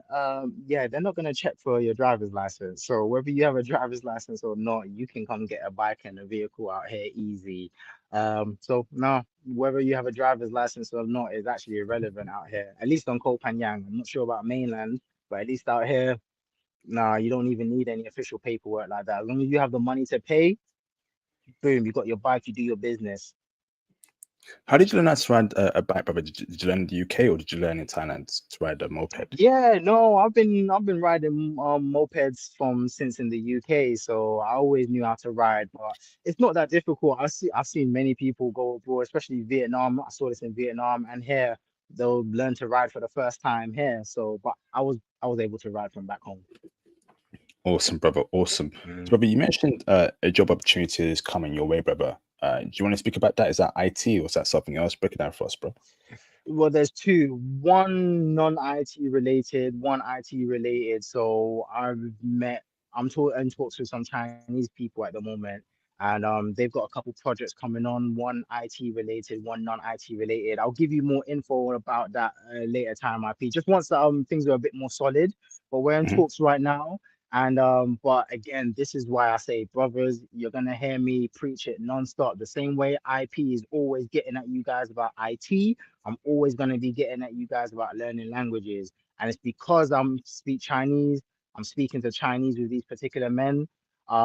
They get to know my personality through speaking Chinese. They get to understand me and respect me. So yeah, some job opportunities are coming my way. So they got to understand that I'm a 教构工程师. That means infrastructure engineer in Chinese. So I've gotten to the point where I can start speaking on deeper topics in Chinese. I can start talking about cloud and IT in Chinese. So my level's actually gone up over the years. And because of that, I'm attracting more of these opportunities to me. So guys, learn languages. You'll get the best quality women, the best quality opportunities. It will only enrich your life. Only enrich your life. Can't recommend it enough. Wow, brother. And brother, you met those people in Thailand as well? One I met in Thailand, one I met online before. The one I met in Thailand is the potential IT opportunity. So once I have a bit more information, it's a bit more solid, I'll let you know. But we've been talking for a while. He's got a project going on using Alibaba Cloud. So if that does work out, I would have to learn Alibaba Cloud, but I'm open to it. So we'll see how it goes. IT is the best, brothers, man. We've been telling you, brothers, man. The opportunities that IT will open for you in a global scale is magnificent, right? Remote working, working in a different country in IT, meeting up with people, networking with people that are in IT for projects or full time employment, getting paid well, traveling, etc., etc. If you're serious, brothers, you book an IT consultation with me, go on an IT mentorship plan with me. But some of y'all ain't gonna make it, man. Remote made it, and I'm happy for remote, but some of y'all ain't gonna make it. And we told y'all, we've been telling y'all for the past couple of years, getting into IT is what it is, man. It is what it is. Shout out to Mr. P. Smith for the support.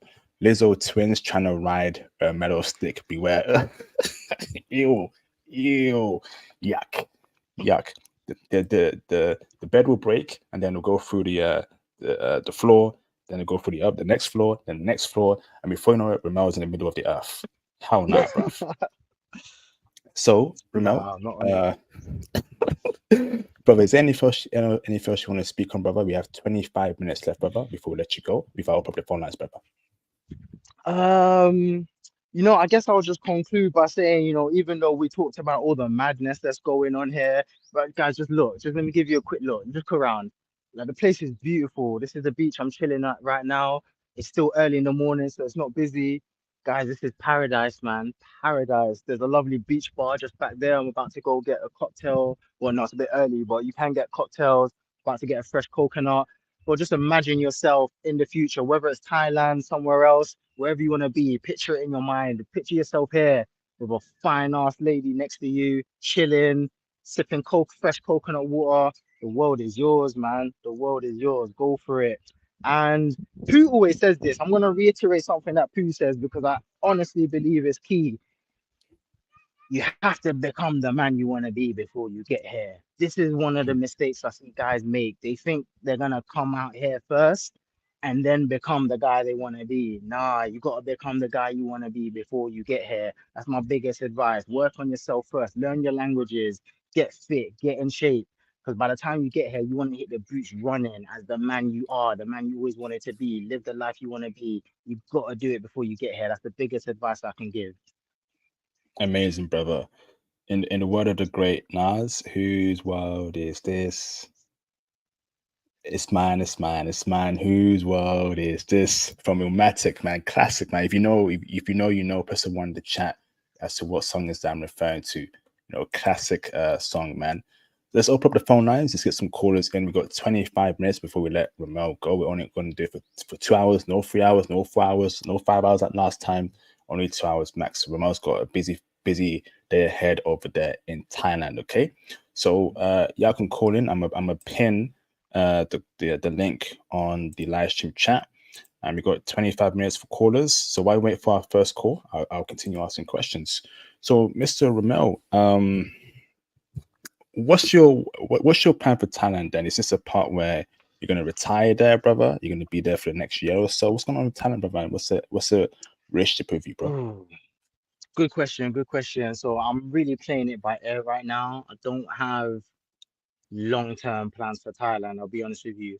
From what I'm seeing here, it's a great place to be short-term. A lot of fun, a lot of adventures, a lot of stories. But me personally, I'm not sure if it's a place I can be long-term. And some of the reasons being I don't like the fact that it's overrun with foreigners. Thailand is overrun with foreigners, and it's not just Koh Phangan where I am.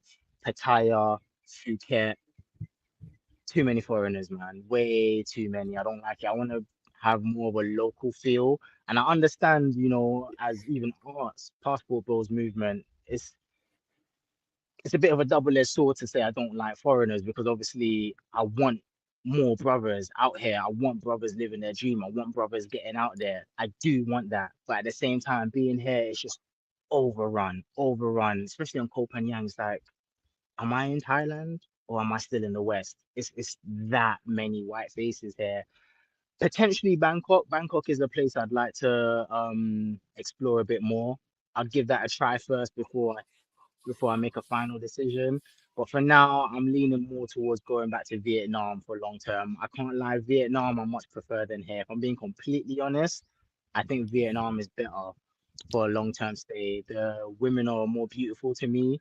They're easily accessible, easier to approach, to talk to. They have foreigners in Vietnam, but it's not like Thailand. It's nowhere near as overrun as Thailand is. So personally, I probably will be going back to Vietnam at some point. Awesome, brother. Awesome. Shout out to Mr. Kirk 2019 for the support. Awesome part 2 of exposing Thailand. Shout out to IP, Ramel, and Pooh from last stream. Thank you for the kind words, brother. Much appreciated, bro. So we got a caller in, brother, called Switchy. Let me bring in Switchy in the background.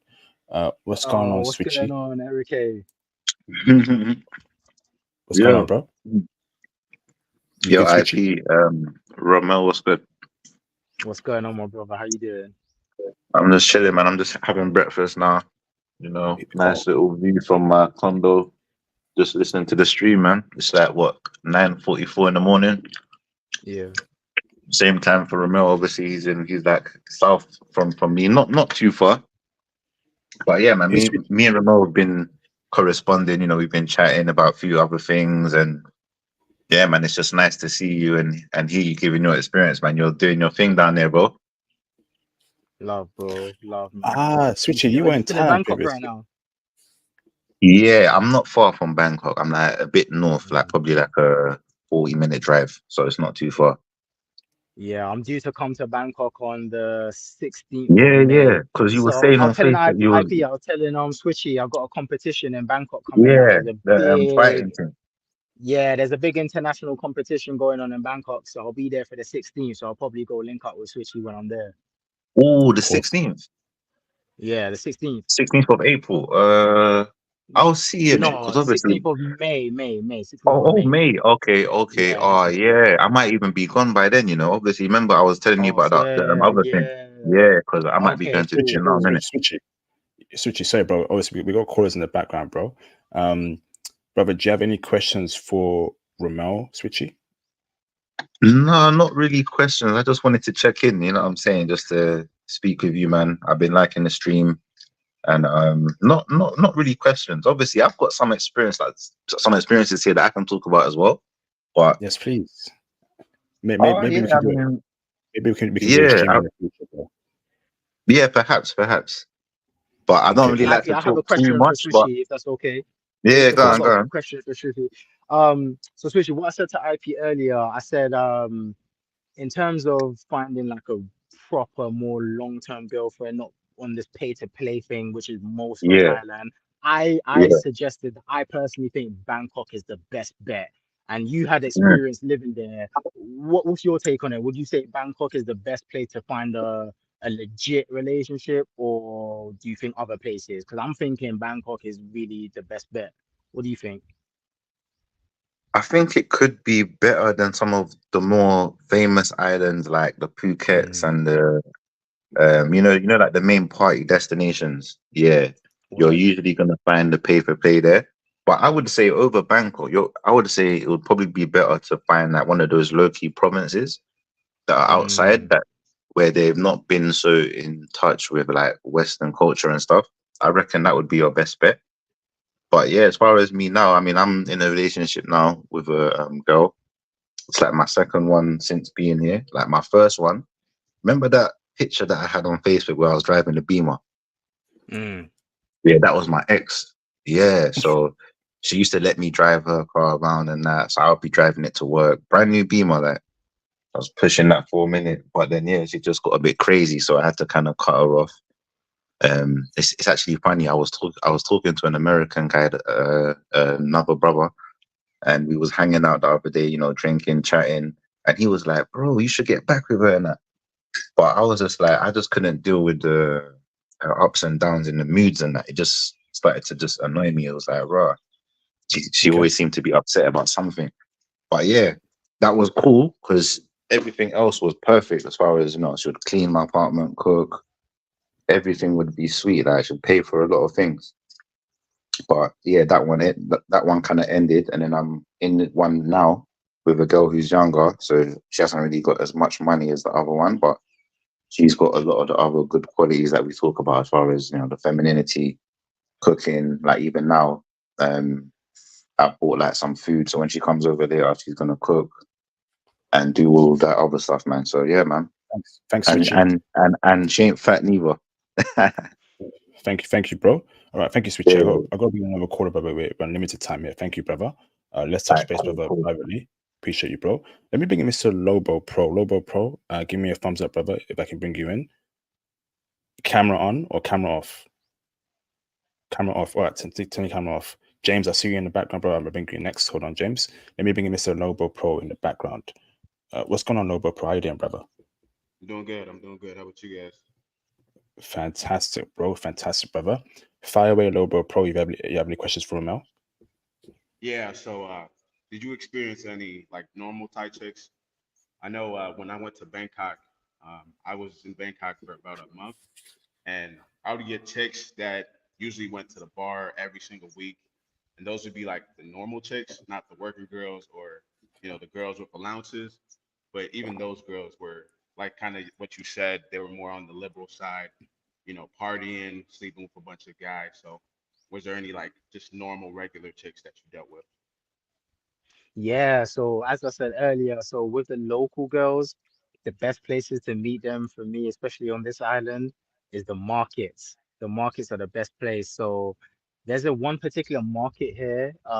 It's open every night, but on a Saturday night, it's popping off, and that's where most of the locals come out.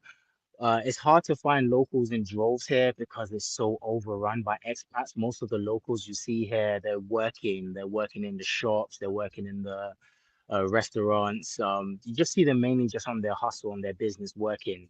However, when you go to the markets now, especially on the weekends, that's when they all come out to play with their families, with their friends, and you will see some really pretty Thai women. And they're really friendly, brother. I'll be honest with you. When I lock eyes with them and I smile and I say hello in Thai, Saudi club, they smile back and they're really open and friendly. And I'll go over and I'll spark a conversation. But again, as I said, the language barrier is the biggest issue here.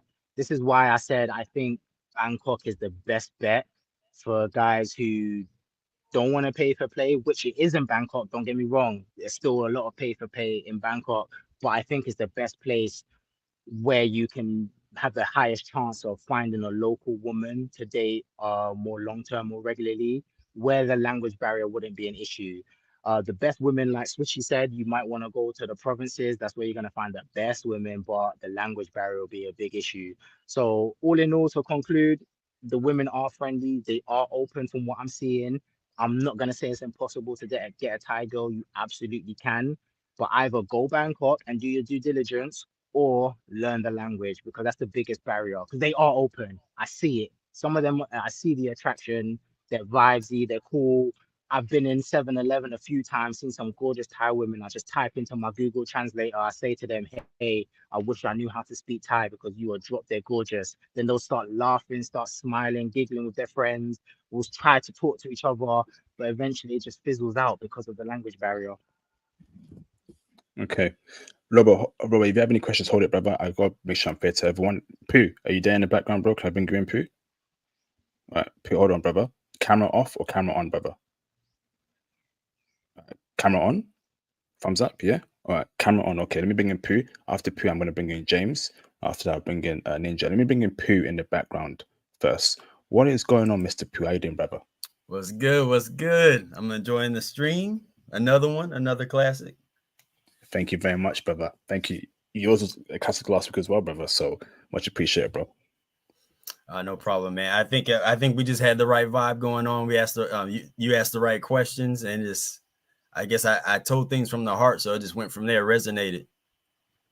Much appreciated, Pooh. Much appreciated, bro. So, Pooh, do you have any questions for Ramel, brother, in regards to Thailand? Of course, me and Ramel, we converse on the daily. Yeah. So from being in Thailand, there's a lot of information that brothers give out on Thailand. I guess you can call it information. But has your point of view as far as like the whole passport bros move, the mainstream version of what the passport bros are, has it changed at all since you've been in Thailand and learned all the things that you've learned? Oh yeah, bro. Absolutely. Absolutely. You know what's interesting? I met a white guy out here on the island, and I know he didn't mean this with any malice in his heart. He wasn't trying to be a racist, he wasn't being malicious, he was being honest. A white guy told me specifically about Pattaya. He said basically it's full of ninjas. And he did use that word, but then he said to me, mate, let me What? make this very clear. No, hold on. Let me finish that for you. Let me finish. Let me finish. Wait till the end. He said to Okay. me, I am not using this word to be racist or to say that black people are ninjas. He did say, I am not saying that. What I'm making is a distinction between there are black men in Pattaya and there are ninjas. And when he said that, I said to him, I get what you're trying to say. I'm not the right audience, bro. I prefer not to be like that used around me. I don't really like chat like that too often, and it's a bit weird for me hearing it come from you. So I was honest with him, and he was cool. He was cool, but I was like, bro, I get what you're trying to say, and I respect it. I told him I was like, I actually respect your honesty. I know you're not trying to like make racial slurs or stuff, but he was basically getting to the point that no, he knows a lot of black men in Pattaya. Some of them are really cool. They're opening their businesses and they're living a good life, but there are also a lot of ninjas out there just doing the most. They're paying for play, they're chasing after whores, and yeah, it is what it is. So back to Pooh's question, from Sorry, what I've was seen it for myself, American or yeah, he was English, brother? American, no, American white guy, He American knows white guy. better than. Yeah, as an American white guy. But back to what Pooh said, yeah, I'm starting to really question a lot of what these YouTubers are putting out there. And from what I'm seeing and the types of women I'm seeing here, the ones who are usually asking for money, then I look at certain YouTubers, girls they're dealing with. I'm just gonna say that it's raising question marks in my mind. I'm thinking, this looks very familiar. That looks like what kind of working. I'm getting the vibe here. Let's just say there's a lot of question marks, a lot of questions for me. Wow. Wow. Thanks, Pooh. And you want to chime in on that, Puka, or can I bring in James, Pooh?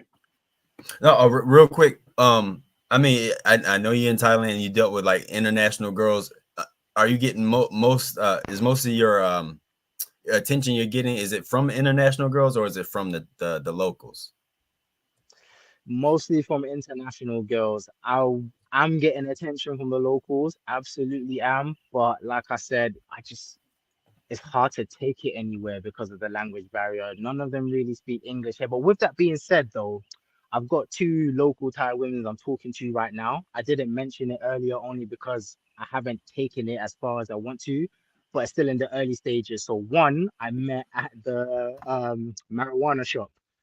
So as you know, bud is legal over here in Thailand now, and there's dispensaries everywhere. When I mean everywhere, everywhere. Like I'm on the beach smoking a zoot right now. I like to do after training. It's chilled. So yeah, I went into the dispensary and there was a really, really cute girl behind the counter. Her English is not great, but it was better than everyone else's. Hence, like she's working in a tourist area. So we exchanged details, exchanged numbers. We're gonna meet up next weekend because she had to leave Koh Phangan for a bit, some family stuff. So she's coming back this week. So we'll see how that one goes. Another one, she's a manager in one of the massage parlors, legit massage, not the naughty ones. It's very nice, very well to do. So she's always at the front desk, the receptionist.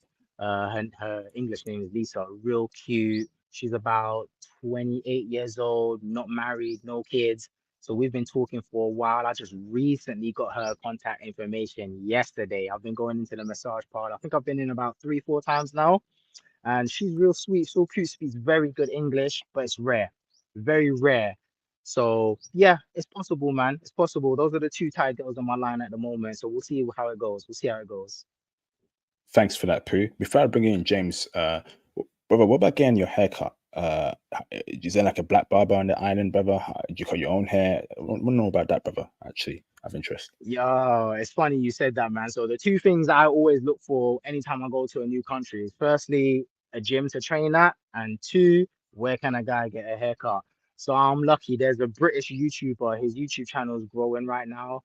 He quit his software engineering job to come live out here in Koh Phangan about a year and a half ago. I've been following him for a while. So he trains Muay Thai over here. So I just hit him up. I saw him on the island, told him I've been following him for a while. He's a black guy from the UK as well. So he recently just gave me a connect for his barber. So I'm probably gonna check them out in a couple of days. Like the hair's not too bad. It's growing out, but I've got probably a couple more days before I need a trim. So I'll go check them out and let you know. But there And is brother, one on the island. and he's black, right? And he's black, Yeah, he's black, black barber. British guy, black Okay. British guy. Yeah. Okay, and he cuts hair.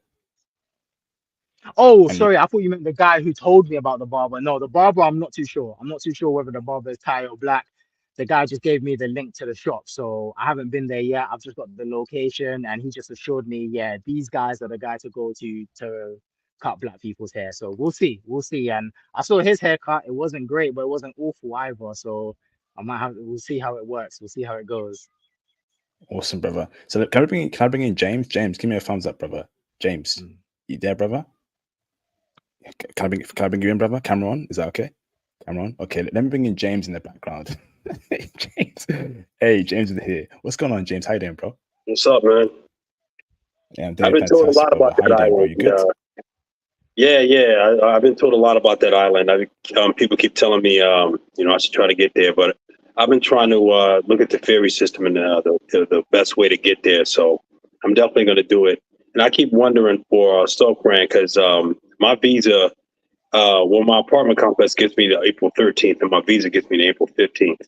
And I was thinking about going to Bangkok. I was thinking about going to the islands and everything. What would you recommend, my dude? Because I'm thinking about not doing my next 30 days and just going to Australia for a month and Sorry, then my shoot brother. to Germany. Connection. My connection's bad. Y'all can hear me?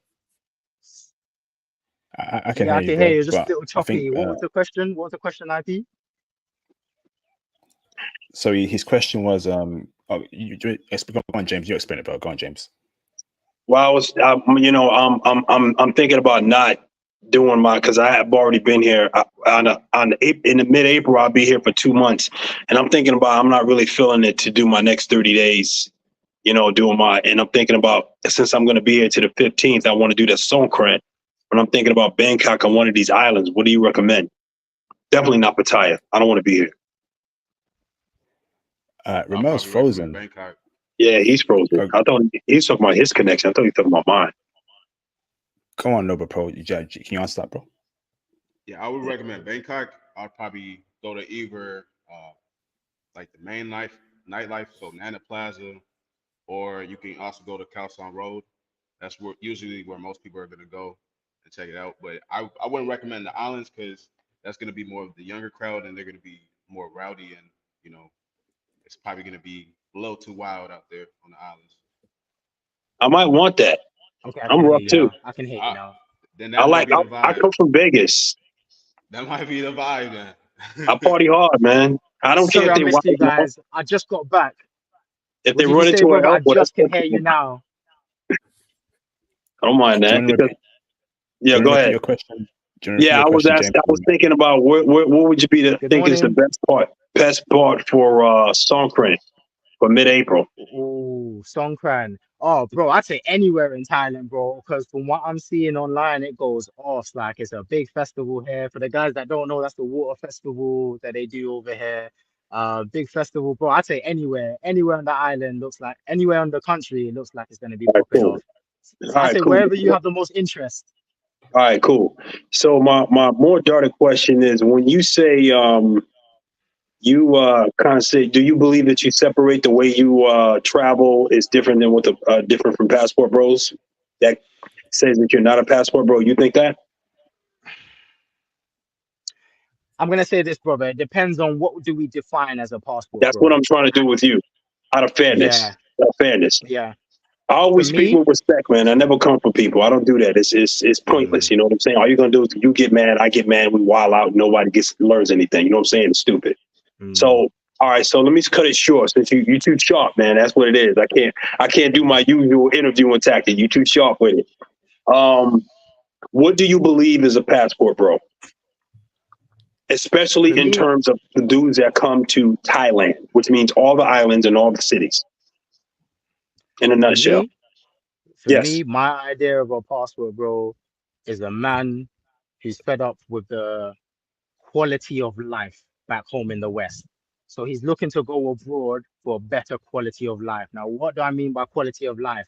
That comes in different stages. One is financial. Do you have a better economic situation living abroad? Meaning you have money coming in from a Western currency, being the dollar, the euro, the pound. So that being said, your money can stretch further in another country. So that's the first thing in terms of quality of life, a financial situation. Secondly, peace of mind. Are you looking for a country that's safer? I don't know much about the US, but I hear it's pretty mad in some states. Over here in London, it's the stabbing capital of Europe. Every day you're hearing news stories about some dude getting stabbed up. Only the other day, a video went viral about people getting stabbed up on the train. Only the other day, I don't know if you saw it, IP. So second, Safety. finances. First, Safety. finances. Second, safety. Thirdly, quality of woman.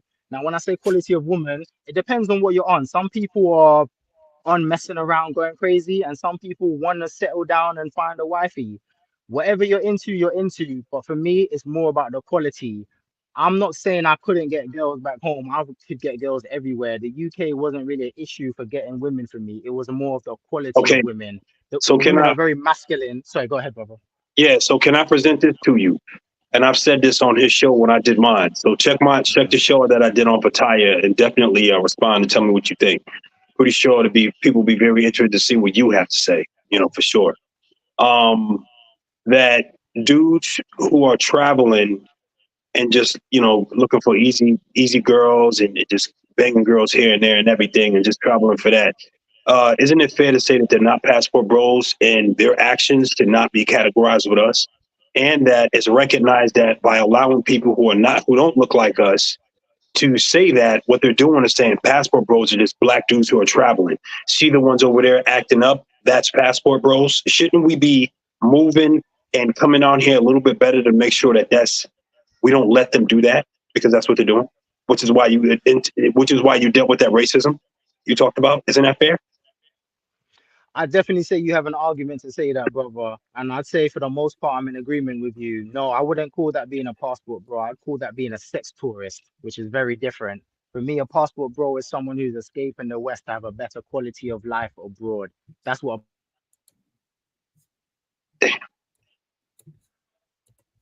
You there? You there? Okay, Ramel dropped off. All right, so Ramel, you there? This is the tomahawk steak, man. This is the tomahawk steak of what we're doing right now. This is the tomahawk steak. Do you want to chime in? Sorry, brother. Do you want to chime in, Pooh? You want to say something, Pooh? Yeah, this brother's right. There's what you see. What's I always say that, you know, black men, they want to be entertained. They don't want to be educated. That's what makes those guys popular. I don't want to call them passport bros, bro. Thank you, they're sir. just out there wilding out, and then they got the whole camera all the way up their woman's ass. You know, is crazy. It's not respectable at all. It's embarrassing. Is the degenerate behavior we complained about, you know, in the mid 90s when it started coming around, you know, gangster rap and everything like that. We don't need that. We need to separate ourselves from that type of behavior. But it is also very hard because the space is really owned by them. Or it's maybe media puts them out there. That's what we need to fight. I can fight that, dude. I got y'all. I can fight that kind of troubling separation, okay? Because what they're doing, here's something that's true, and I'm pretty sure you can recognize when you see what they call when they go passport bros traveling for sex, they're never talking about white dudes. That's the problem. And we let them do that. Every time we come up with a title or a label that's for us, including Black Panthers, okay? Every time we do it, we let them screw it up. And when they do, we have a bunch of us come out here, oh, I'm not situated with that. And they go, and the white people be like, and white dudes do it too. Gotcha. What's next? Yeah. Here's another one. Gotcha. And we keep letting them do it over. Can you have one title or label that we came up with? Labels and titles are okay as long as we maintain them. Okay. Can you think of one that we came up with? Titles, a representation, group affiliations that has not been screwed up and made us say, oh, I'm not situated with that, which I've never done. Can you think of one? Any? Sorry, Lobo Pro. Lobo Pro, do you chime in, bro? Lobo Pro, do you chime in, bro? Yeah, I definitely agree with that. I remember when, you know, the whole Austin situation went down, and that's when a lot of the passport bros started to disassociate with the label.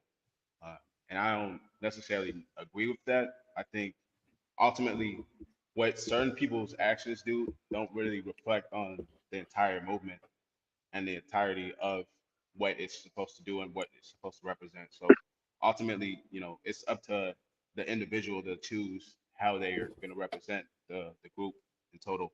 But we also have to, you know, support the guys who are actually doing the right thing as opposed to guys who are actually kind of messing up the name for passport bros in general. Absolutely. So we'll wait for Ramon to call in. We're going to wrap up soon. It's 4 a.m. over here in the UK. I've got to get some sleep. I'm super tired. However, I'm trying to, man. Thank you very much. So, okay, now he's back now. Let me bring him in. Hold on. He's coming in. Give me a second, please. We'll wait till he comes in. Do you want to chime? Shout out to Mr. The Black Muslim for the support. Thank you, brother, for the support. Much appreciated, bro. Hashtag passport bros are not men who are just trying to run through a bunch of chicks. Most of us were drowning in pee back home, but those women don't amount to anything, so we're left to build families. Do you agree with that, James? I'm guessing we'll go with you, James, first. Do you agree with that? Absolutely. I told you about it. Absolutely. Absolutely. Like when I was using Bumble in Vegas and all the other places, I've gotten massive connections. I was having things were just great, but I want a relationship, man. I want a girlfriend. I want a girl that's sweet, good, all the pluses. I want the kind of women that Kevin Samuels talks about.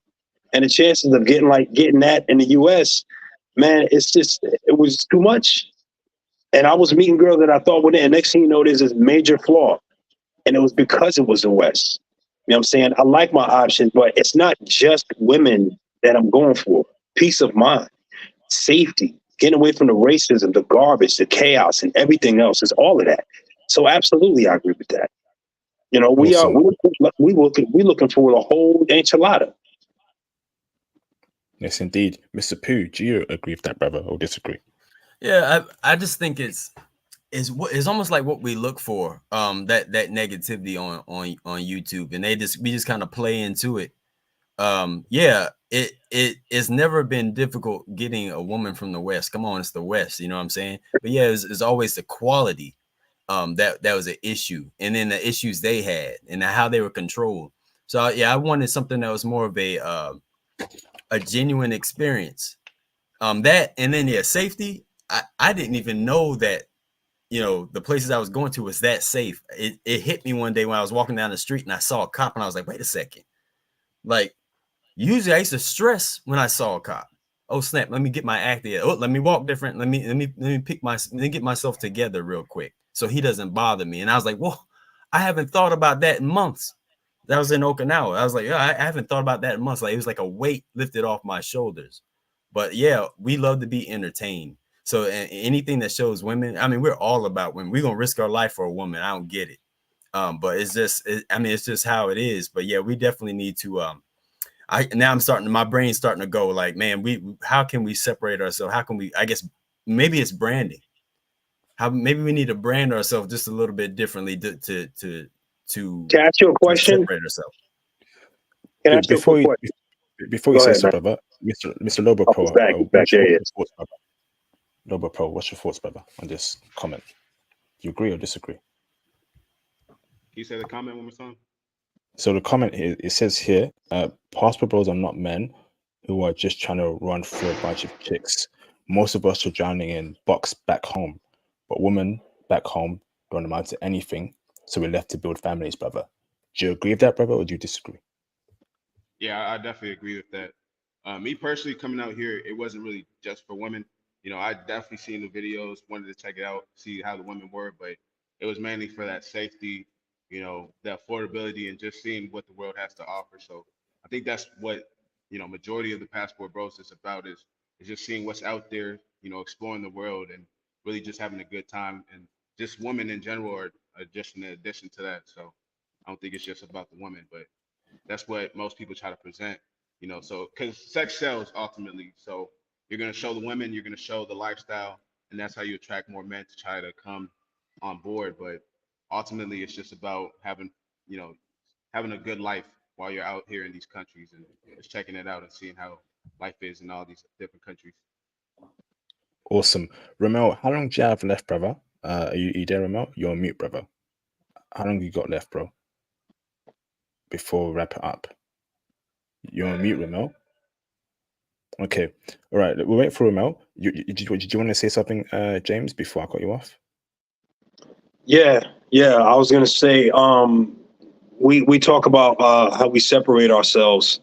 The fact that why is it did you think that white boys are never hit with all the negativity of what quote unquote passport bros do when they talked about it on Ben Shapiro's show? She didn't specifically state that it was black dudes. She just said it was just men from America.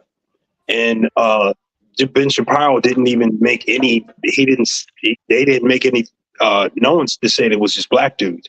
But at the same time, whenever they come for us, they only come for the black dudes that are traveling. Why is it you think that it bounced off White Tooth? Why do y'all think that?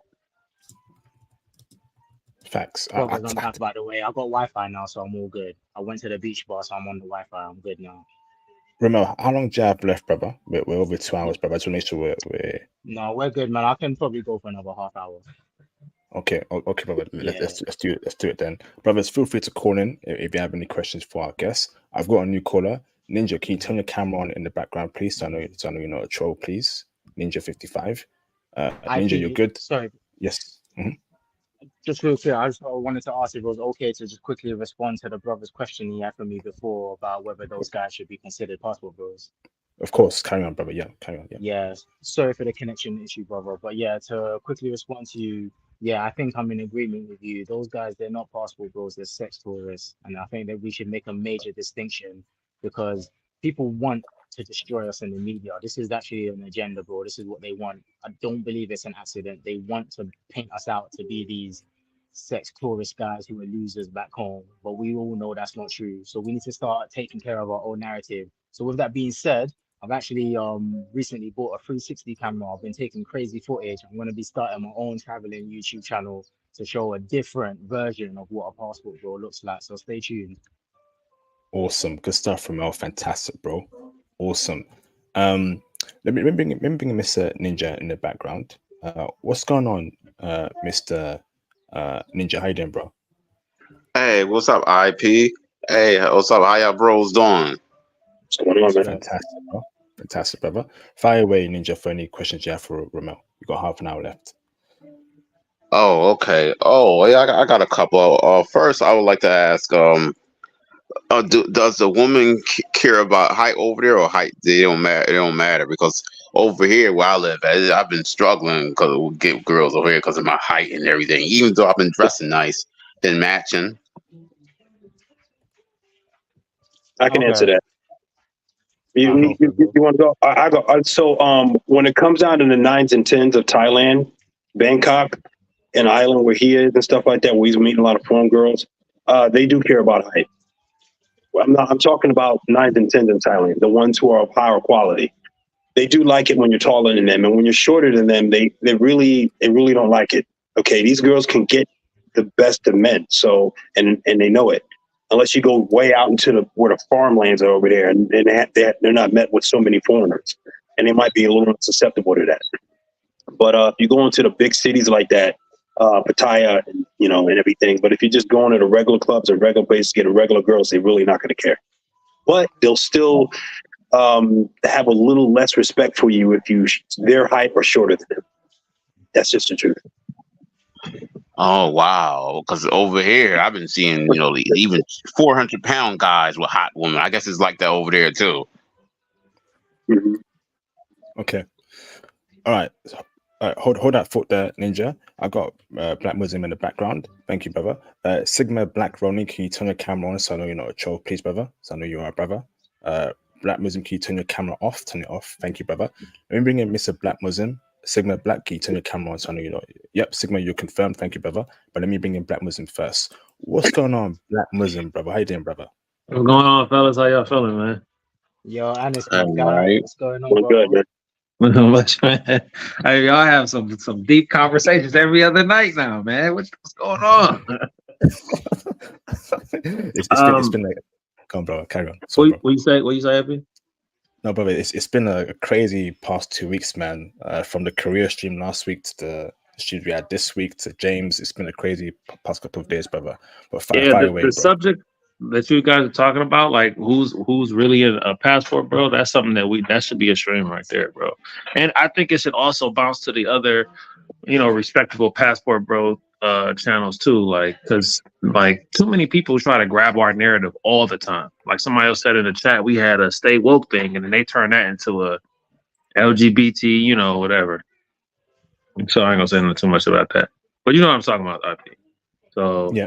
I think like we definitely gotta control our narrative. That's an important thing.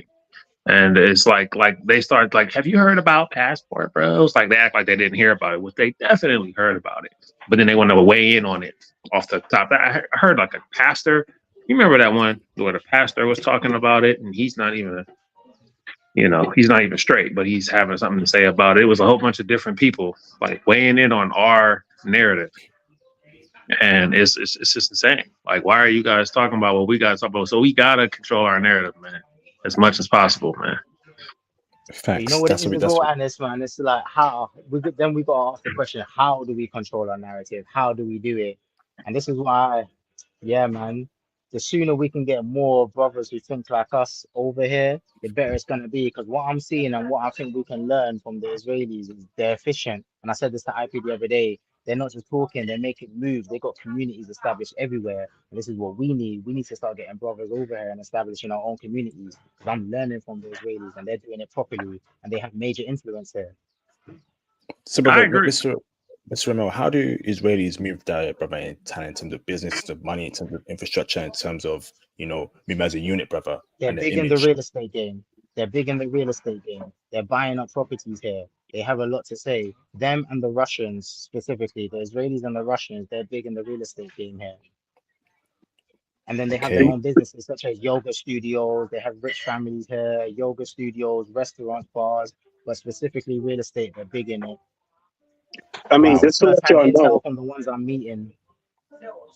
the rich dudes, there's no laws to stop very, very rich men from building their own cat house and putting their own Thai women for only themselves out here. Nothing, no one's gonna stop them from doing that. And these are the things that they're moving. This is how they're moving out here in Thailand. The rich people are gonna push Thailand to a completely different kind of Thailand altogether. And there's no laws in this in the king. Oh, he don't care at all. You know, he could care less. IP, is it all right to plug my live in that I'm gonna start up right after you're done? Is that all right? Yeah, that's cool, bro. That's cool, brother. That's Because cool. I'm gonna talk about this exact same subject, and I would absolutely be blessed if every single person here on this panel, I'll pull them up. Of course, I'm a brand new one, so I think I can only do 6. Isn't it when the new one is only like 6 IP, like 6 people? I Yes, think something indeed. like Yes, that. indeed. Yeah, so I definitely will pull y'all in, and but everyone who's doing it, everyone who comes to my live, please put a like on there and show IP some respect, because he'd be practically the supporter on my channel doing like that.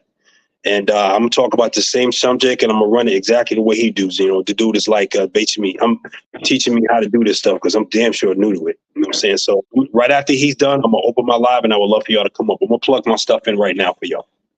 Okay, So go awesome. ahead. That's Thanks. all I want to say. That right there. Let me bring in Mr. Sigma Black Ronin in the background. What's going on, Sigma Black Ronin? How you doing, bro? Salutations. Yeah, I was just listening to everything, and I'm wanting this FBA Black American civilian men to travel more than anybody, because I just knew the flavor that you had out in the world. You know what I mean? Like my uncle told me. My uncle was I'm Haitian descent, born in America, but Haitian descent. And my uncle played soccer in France. My mom's little brother played soccer in France. And the one time when he had an American FBA soccer player with him from America, that dude was a rock star just because he was Black American. I mean, African American. That dude was a rock star. I'm talking about. What year and what country? I'm sorry. It was 88. What year? France. 88. What country? In France? Past France.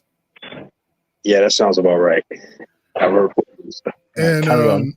And he told me he had to babysit him because the dudes who were always trying to ply him with drinks and women and stuff were just using him because he was African American.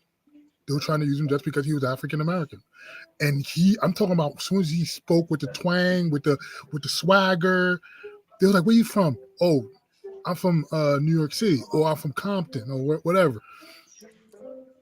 I mean, the women just went nuts, literally nuts. Fell into his arms, want to take him back to their room. Like, he didn't have to do much talk. Just let his accent and vibe, the way he dressed, his whole swagger. So to me, I knew this. I knew this when I was like 13, 14 years old, because he used to always talk about this. So when I used to hear dudes in my 20s struggling, I'd be like, dude, just get a, before it was before the idea of passport, but I knew, like, I used to tell him, like, nah, man, you need to talk to dudes in, FBA dudes outside the country. You'll see the flavor you got. It wasn't until Charles Tyler came along, the godfather of the Passport Bros. To me, the true godfather of the Passport Bros came along, that dudes really start to know that they're the flavor of the year in another country. Okay. All right. Thanks for that lesson there, Sigma. Appreciate you, bro. Any new callers? Do you see something, Pooh or Ramel or Lobo Pro? So just want to share the love here. IP, I was I gonna think say one more thing. Oh, Of course. go on, Okay. I was gonna say, let's go on. just say Glamazon, like bro. another way we could get control that narrative is if you could, interview these people who go out there, go viral for saying something negative about Passport Bros. Like if you could put them on the spot, like like the women that be saying stuff, or the guy, mostly the guys. I'm not even really interested in what the women say, because like having a discussion with them is going to be like nonsensical anyways. But like if you can grab some of these guys who ask questions or say their negative opinions about Passport Bros, and you pull them in and be like, no, that's not correct, why you say that, where you get this information from, kind of check them, and not even just check them, but also educate them, you know what I'm saying, too. I think that would help too. Yes, indeed. No, that's a great point there. Thank you there, Mr. Blackmuslim. I'll make a note of that. Do you see something, Ramel? Yeah, man. For me, one thing I've noticed is it's got to be more than women, man. Like, women are a fantastic motivator. Don't get me wrong. Let's be honest with men. They are a fantastic motivator, and it is a big part of what makes a country great to enjoy. But it's got to be more than that, man. This is why I said we got to have some sort of purpose being here outside of women. You want a better quality of life. You want to build a business. You want to buy a condo, invest in real estate. You want to train. Like I said, one of my big motivations for coming here was to dive anchor deeper into training.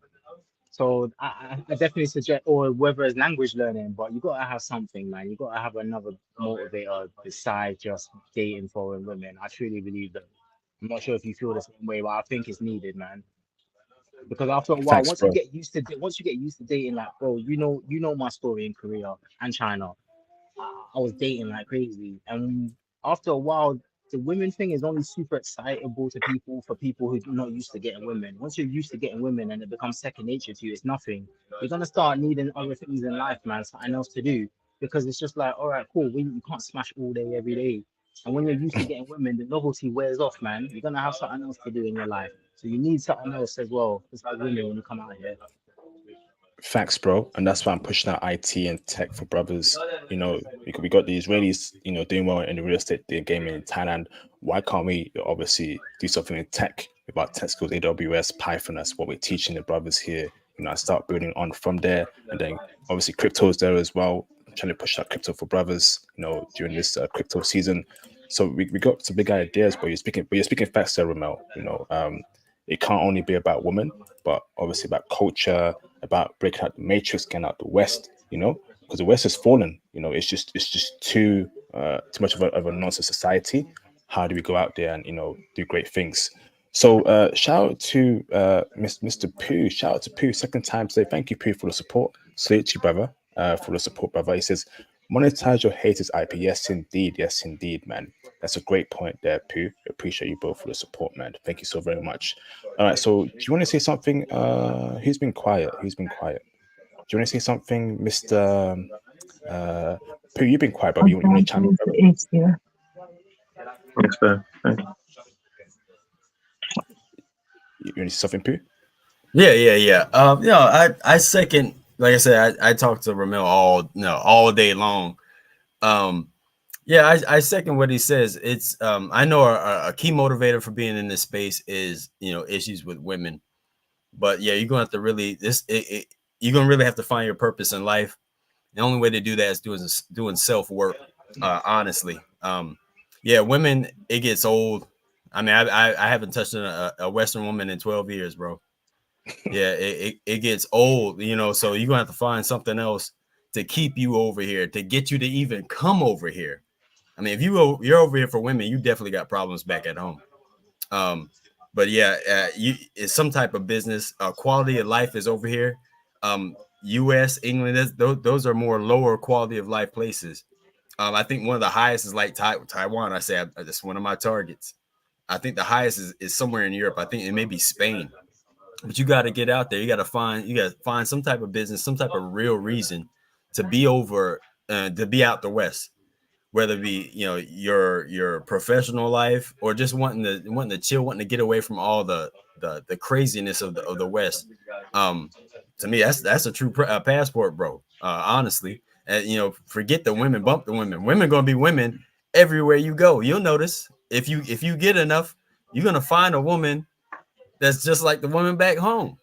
So, and especially if you don't have any game, if you're green or wet behind the ears, you'll find that. So, you're really gonna have to find some type of business, something within yourself that requires doing self work, working out, eating right, things like that, and you know, having more respect for yourself, some type of self esteem, and you know, and getting out here. Absolute facts. The Superfly says, I'm here now. This ish is terrible. Man haters galore, feminists and sandals. That's interesting. But is there a strong feminist vibe there, Ramel, in Thailand, in the island? In the island, yeah, there is. That's why I said before why you can find so many like middle-aged women in the mid to late 30s, early 40s just freaking out here. And a lot of them are on that feminist agenda. And you know, it's not just the women, a lot of the guys too. Oh, I even forgot IP. Remember the story I told you, I shared with the brothers. So the Vietnamese German girl I told you about that I went on a date with, who was out here on the beach and randomly some guy came over, very disrespectful, started talking to the lady, and for all he knows, that could have been my girl. You know, he's ignoring me and he's straight just talking to her.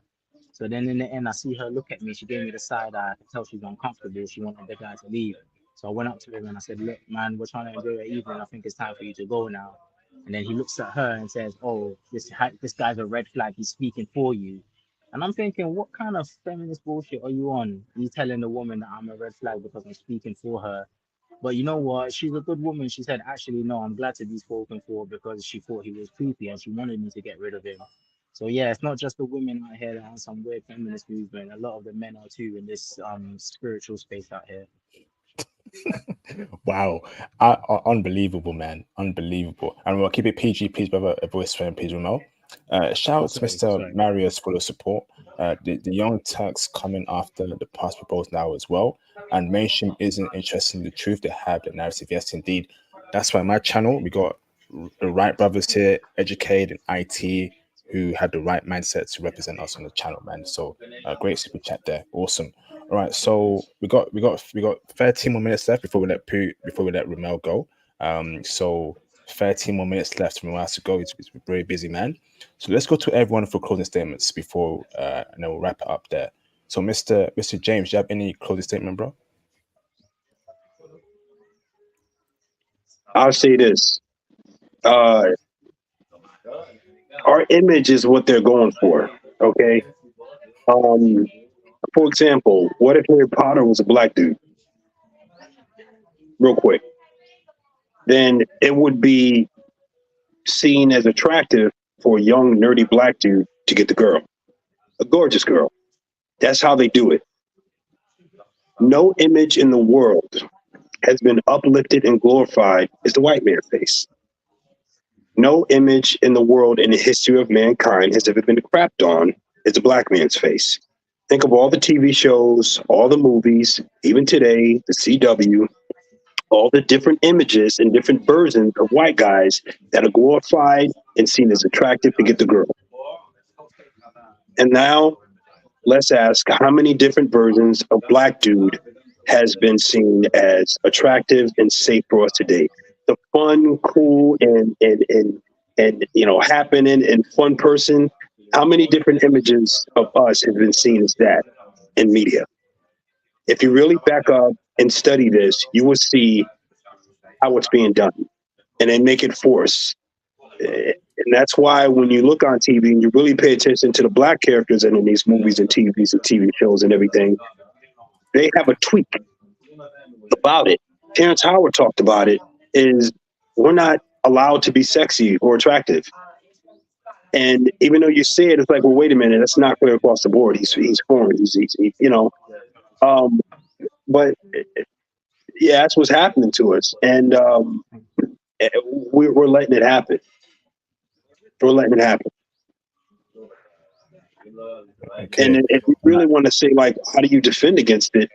Well, you know, you do stuff like this. Hey, Annika Sperin, you're a passport bro. She's from Turkey.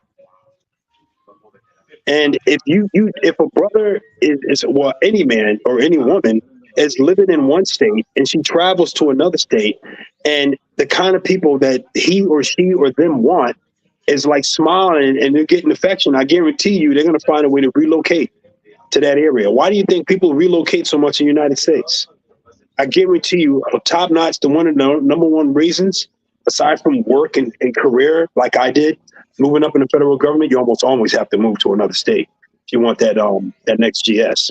You do. IT is the same way. You just got IT people like all over the place, moving you James, all over. We got to wrap up very soon, James. We got, of Yeah, course. but I guarantee you they're moving because they want better social life and better attention from the people that they like. That is the same thing. Just because it's all U.S., it doesn't mean it's different. Because before the internet, states were very, very different. When you went to another state in the United States, it was like going to another country. Philadelphia was way different than New York, and they're that close. Gotta wrap up, bro. Yeah, no, that's it right there. That's all I was talking about. Okay, thanks for that, James. Much appreciated, bro. Okay, so Mr. Ninja, any closing statements, brother, before we wrap up the stream? Ninja, we're running out of time, bro. Ninja.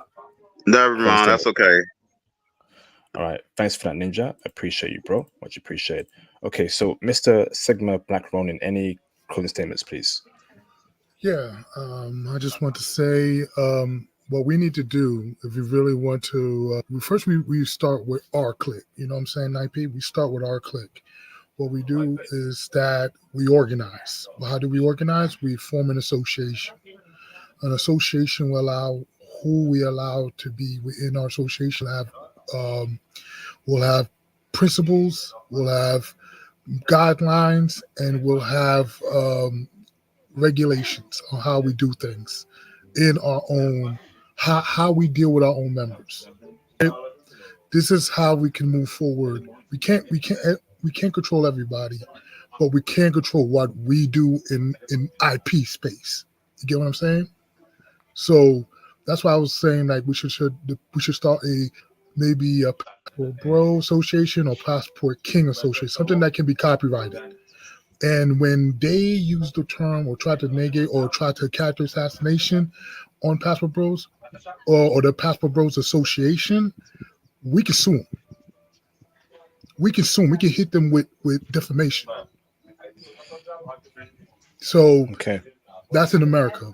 But if we have an association in England and we have an association in the US and we have an association in Canada, we can move pretty quickly to all three of us can hit them with a from every country, hit them with a defamation, and then they're going to want to know, are we happy from Canada, America, and UK at one time suing us?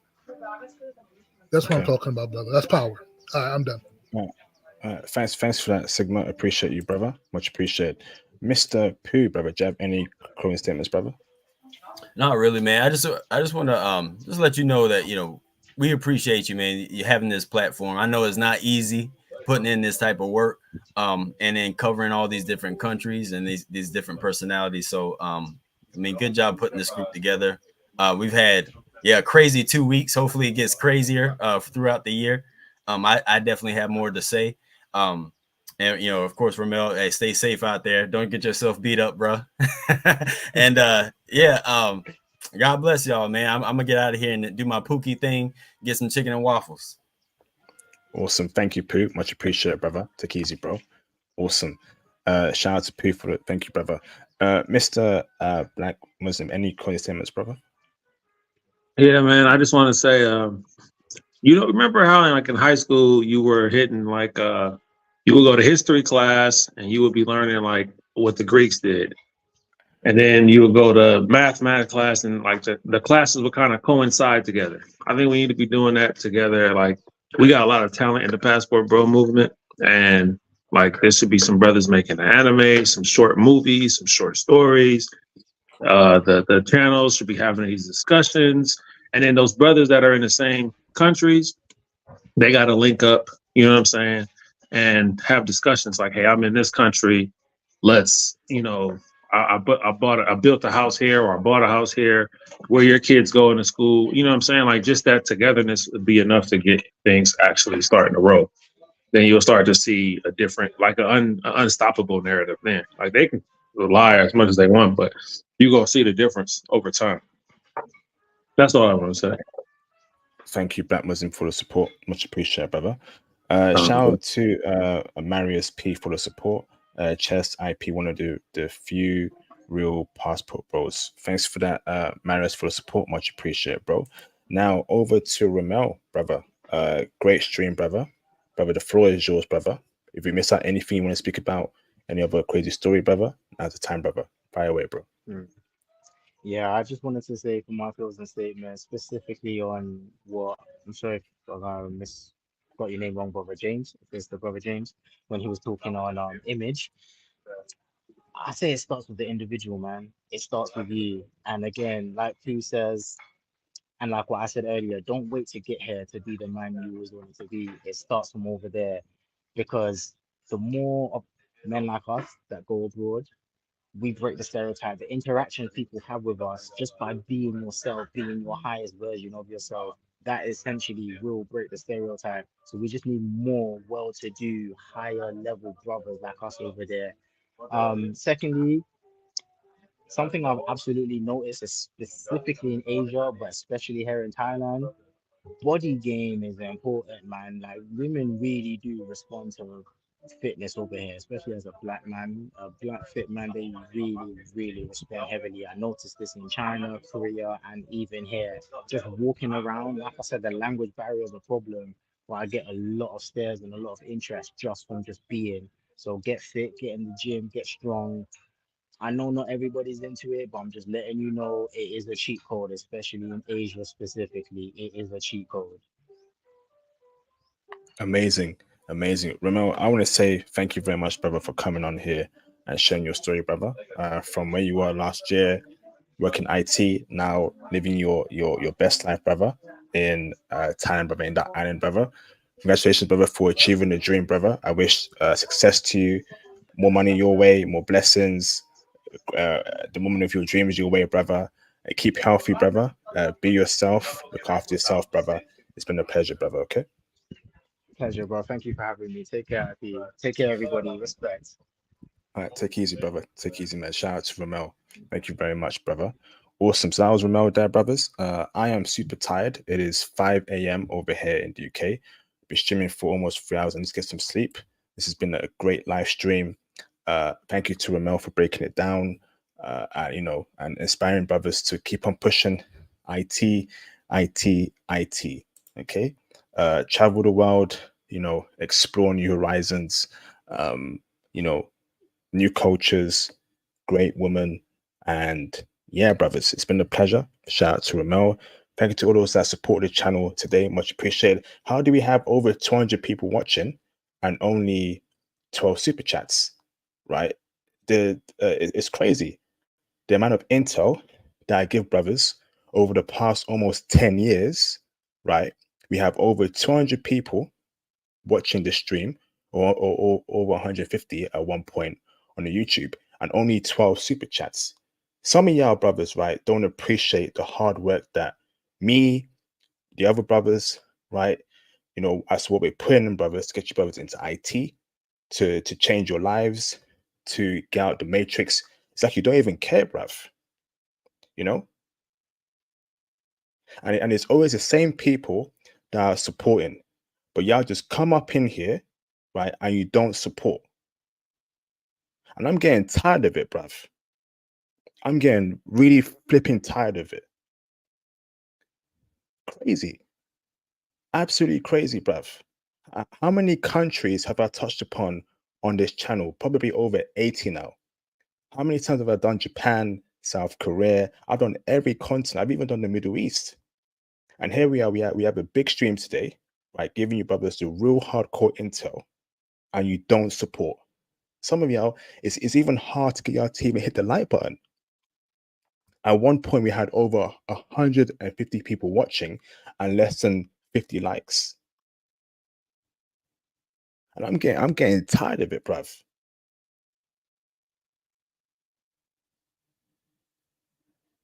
You don't support. And trolls will be blocked. Because guess what? You don't run nothing up on here. You don't run nothing up on this channel. So you want to troll? You want to talk nonsense? I will block you forever. You don't hit the super chats if you have a question. You don't do nothing, bruv. So guess what? Your questions won't be answered if you don't hit the super chats or hit the PayPal.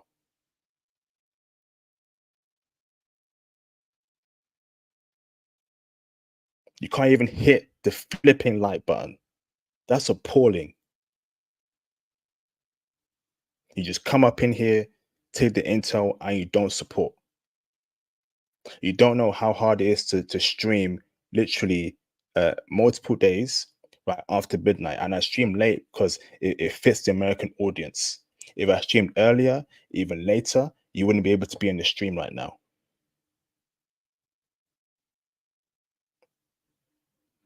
Always the same people supporting in every other stream, and that's not fair, bruv.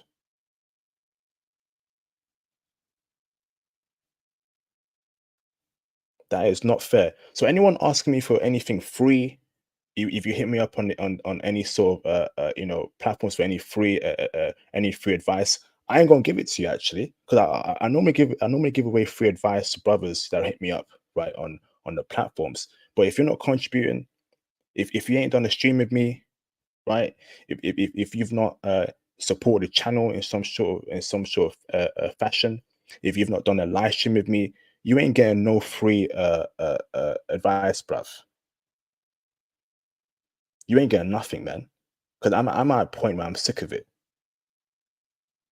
The other day, I got around 8 super chats.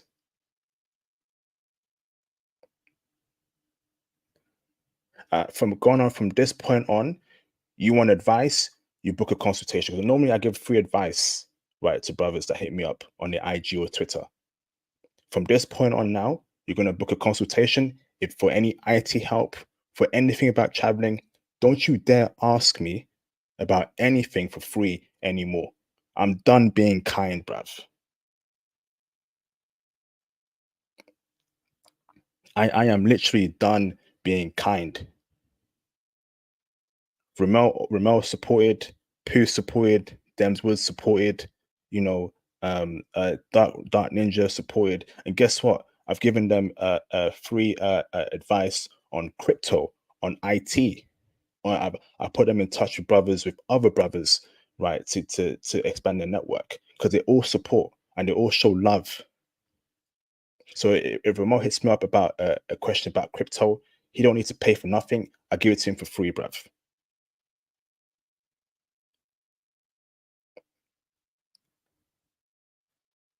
And that's why I'm saying that some of y'all ain't gonna make it, bruv. You're not gonna make it. I tell you, brothers, get into IT, right? I tell you, brothers, right? Get into IT. You don't do it, and you complain to me, IP. What do I do? And I tell you, get into IT, and you don't do it. Yeah, and you're getting blocked there. You want to come up here, you're getting banned, and you're getting blocked too. You're getting banned and you're getting blocked. So I want to say shout out to all those that support the stream tonight. Much appreciated, man. Much appreciated. Usual suspects. I appreciate you, brothers. Much appreciated, man. Shout out to Mr. Ruel for the support. Respect IP and the panel, bro. Shout out to you, bro. Appreciate you, brother. Much appreciated, bro, for the support, man. You know who you are, man. I salute y'all.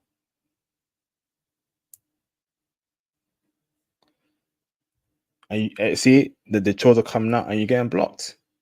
You're getting blocked. Saying the N-word, you get blocked.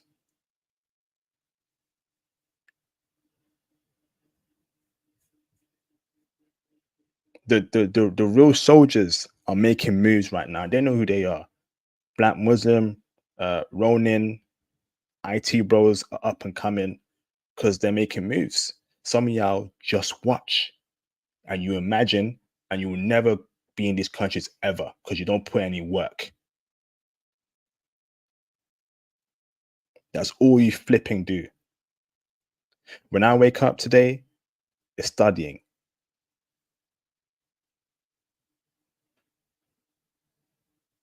When I wake up today, it's going to the gym. Continue my language lessons.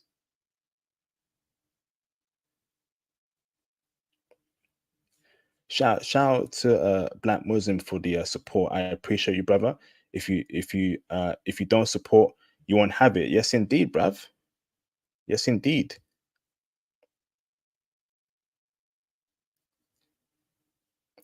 If you were here when this channel was at 100 subs, 200 subs, 5K subs, 10K subs, I took in no super chats or donations. In fact, I was forced to take in donations.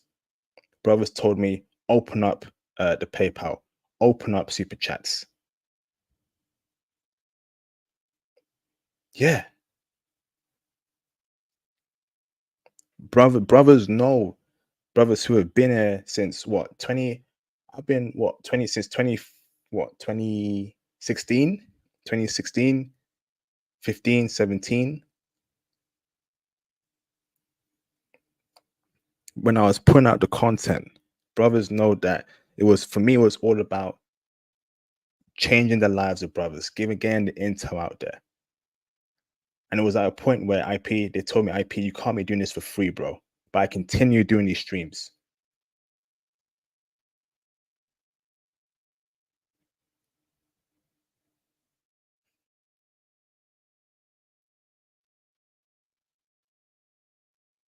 Once again, right, as of today, don't hit me up on any social platforms for free advice.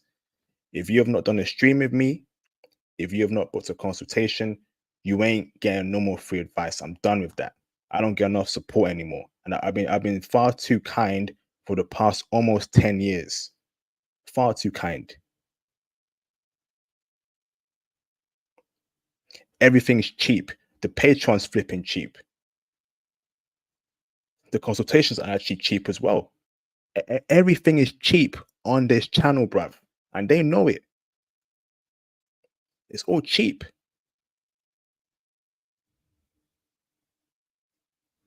Some brothers that I've seen are charging up to $500 for a consultation. Some are charging $1,000, $1,000 for a consultation.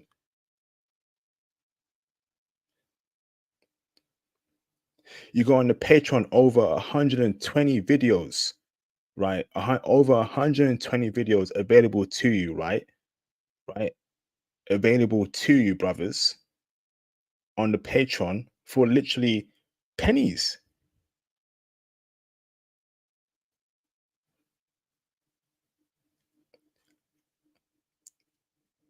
As of today, the kindness is stopping, bruv.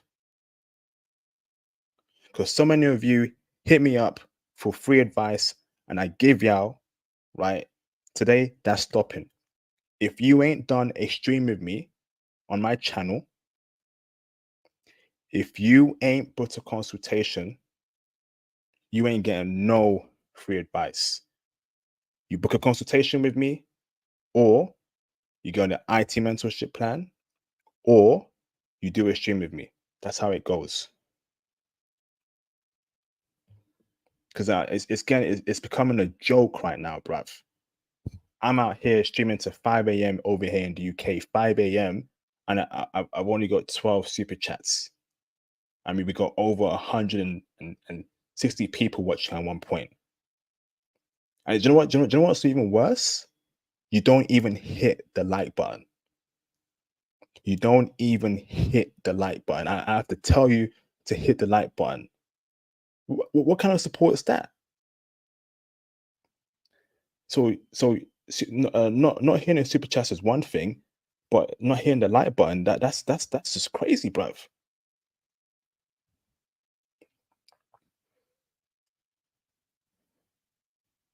I don't know what's going on, bruv, but I don't think it's fair at all that you can't even hit the like button to show some support. You just come here and you take and you don't give support. Nah, bruv. No more free stuff from today. I'm tired of it, bro. I've been too kind for the past 10 years, and you're taking the mick. Shout out to Mr. Look at that. Shout out to Mr. Marcus P for the big donation, bro. Thank you, bro, for the support, brother. Salute, man. Support the brother IP, man. Shout out, brother, for the $100 super chat, brother. Appreciate you, Marcus, bro. That means a lot to me, brother. Thank you so very much, bro. Appreciate it, bro. Shout out to Baller360 for the $10 super chat. I appreciate you, brother. Some brothers won't support you, but will trick on pros. That's crazy, bro. That's a fact. Some brothers won't support, but they'll book a trip to Thailand and they'll pay for a girlfriend.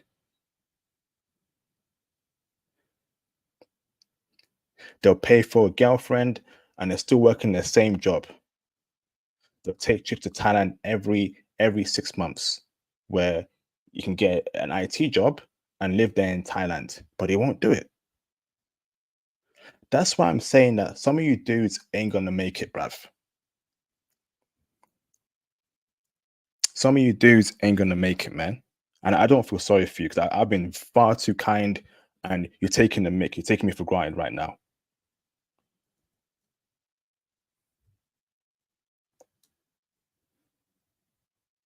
It's a joke. It's even I spoke to a brother the other day. Even he mentioned the IP don't get enough support.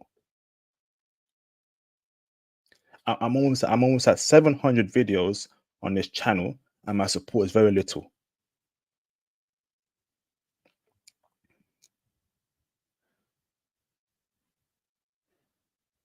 The ones that support, I salute you, brothers, man. You know who you are. You know who you are, bruv. You know who you are.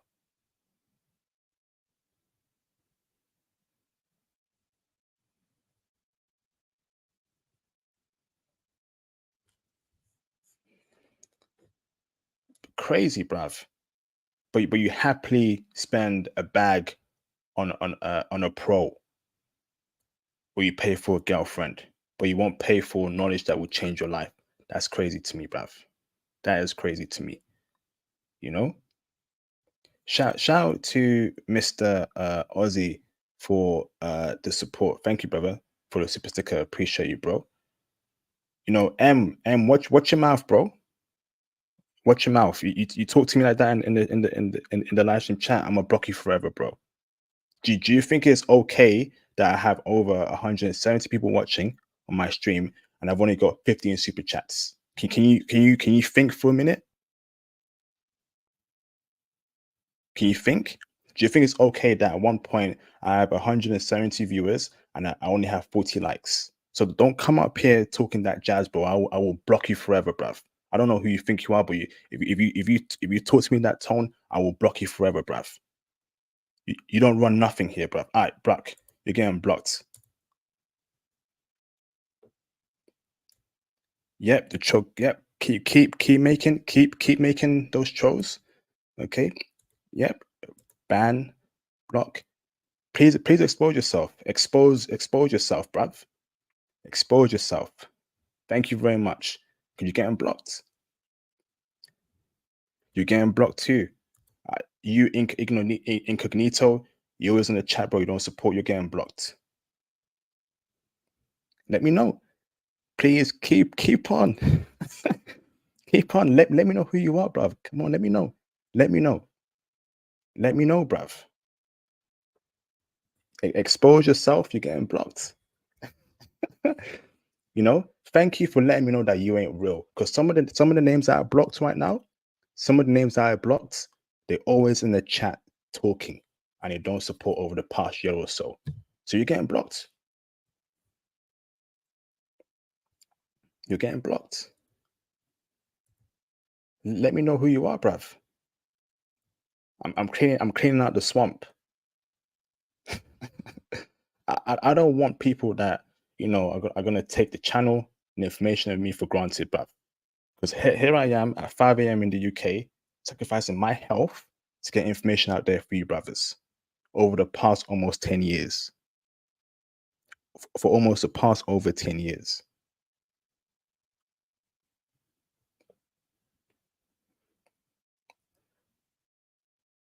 So if you got a problem with how I do things, let me know in the chat. I'm going to block you off rip. If you have a question that you want me to answer, hit the super chats. And that's how it's going to be. Don't throw no question without a super chat or it won't be answered. Shout out to Marcus again, bro. Look at that, man. That's love right there. Appreciate you, brother, for another $100 super chat, bro. Appreciate you, Marcus, showing more support for my brother IP. Bro puts in work. I have to support. Thank you, bro. Do you know how hard it is, right, for me to be recording Patreon content, for me to be teaching brothers Python every week, for me to also, right, be doing these streams. These streams are a killer, bruv, on my health. I don't get no sleep. I've given you Peru, I've given you Uruguay, I've given you, I've given you South Korea. Now I got a new country tomorrow. A new country tomorrow. I'm out here putting in work to motivate you brothers to get out the West, break out the matrix, get into IT. Theo's out here, you know, teaching brothers every week, IT.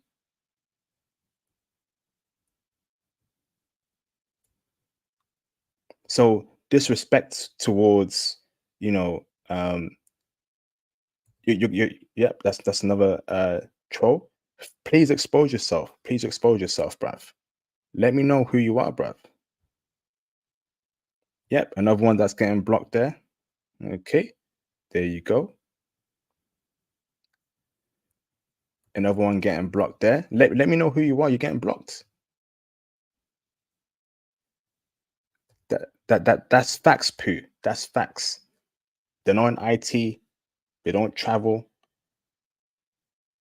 You know, they don't have an open mindset to travel the world. All they do is just take.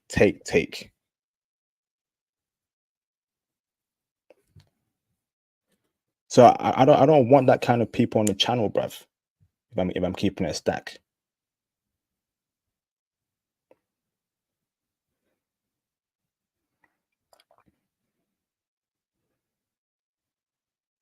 It's not forget about the super chats, right? It's the fact that at one point I had 35 likes and I had over 100 people watching, and most of y'all are on. You follow me. So now you've been blocked. You can watch from afar, but you can't comment. And if I have an inkling that you made a new account, and I think you're similar to your old account, I'm gonna block you off rip as well.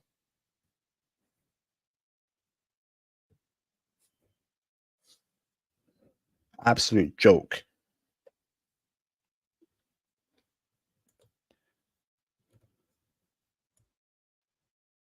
Absolute joke, bruv.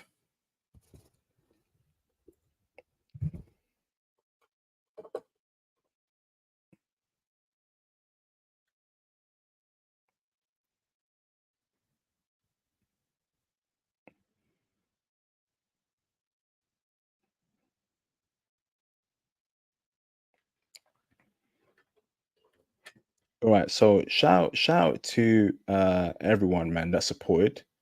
It was much appreciated, brothers.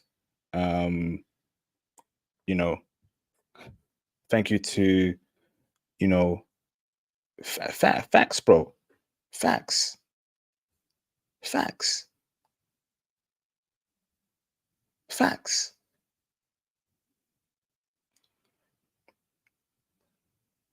It's like at one point, if you can't even hit the like button, I don't even want you near this channel.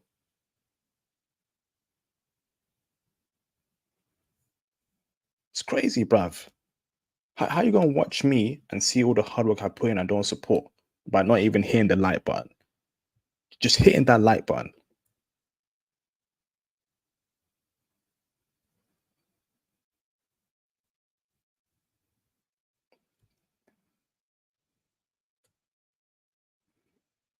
I only want soldiers here on this channel, bro. Brothers who want to make something out of their lives, man.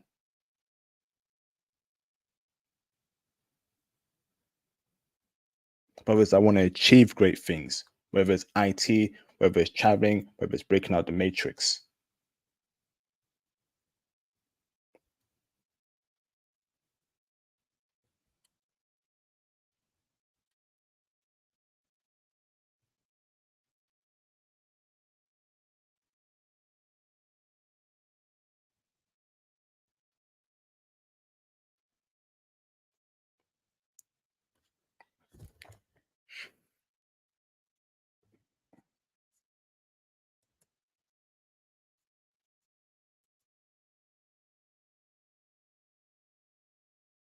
This was a great stream, man. Ramel, thank you, bro, for a classic.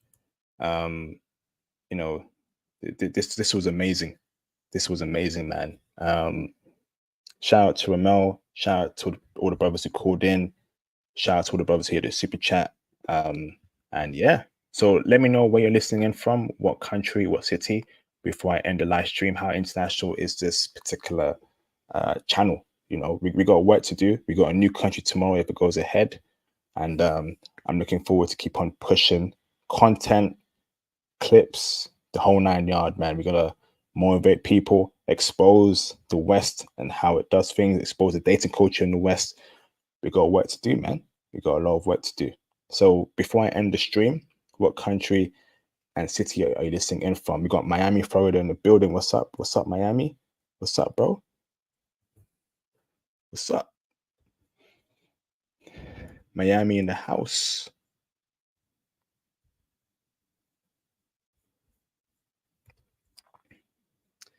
Do we have anyone on Kick? So once again, go and follow me on Kick. I'm on Kick. I'm also on Twitch too. Go and follow me on Twitch.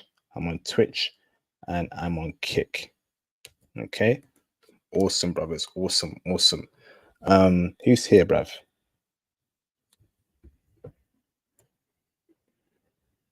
And any, pardon me, what country, what city? Shout out to Pooh out there in South Korea. Awesome, bro. Awesome. Shout out to Pooh out there in South Korea. And he does walk the walk. He's out there, he's traveled.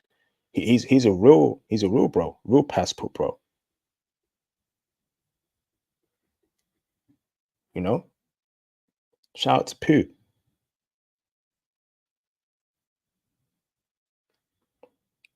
And Pooh always gives props. And he always gives great intel. Shout out to Pooh, man. Who else is here? You see, and this is what I'm talking about, right? None of y'all engage with the channel. We got over 100 people watching, right? And I tell you, brothers, what country, what state are you listening in from? And only 5 right so far. So if you can't even type that in, how you gonna speak to a girl? If you can't even do a simple instruction, right, to communicate with other brothers as to what country you're in, what state you're listening from, what city, you can't even do that. I just don't get it, bruv.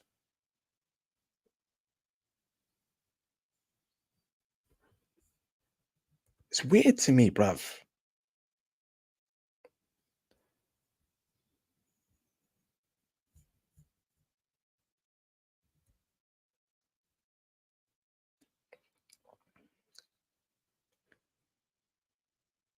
I don't get it.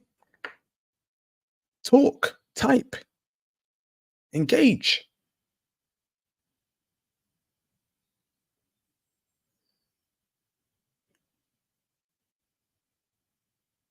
Bruv. If you can't even type in where you're listening from, how are you going to put that trip abroad? How are you going to engage out there?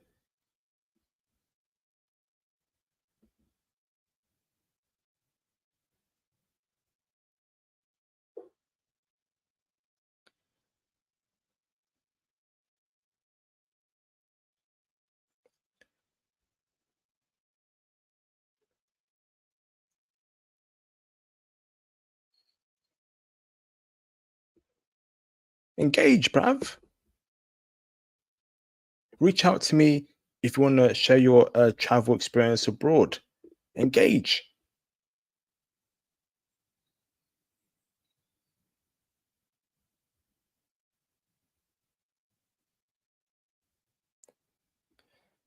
Brothers, yeah, some of your brothers got a lot of soul searching to do, man. Supporting, engaging. I don't know what's doing anymore, brothers. I'm doing what I can. So, brothers, shout out to all the brothers that support us. Shout out to our guests, of course. Shout out to Ramel. Shout out to all of y'all brothers, right? And I'm gonna see you brothers on the next video. Peace out.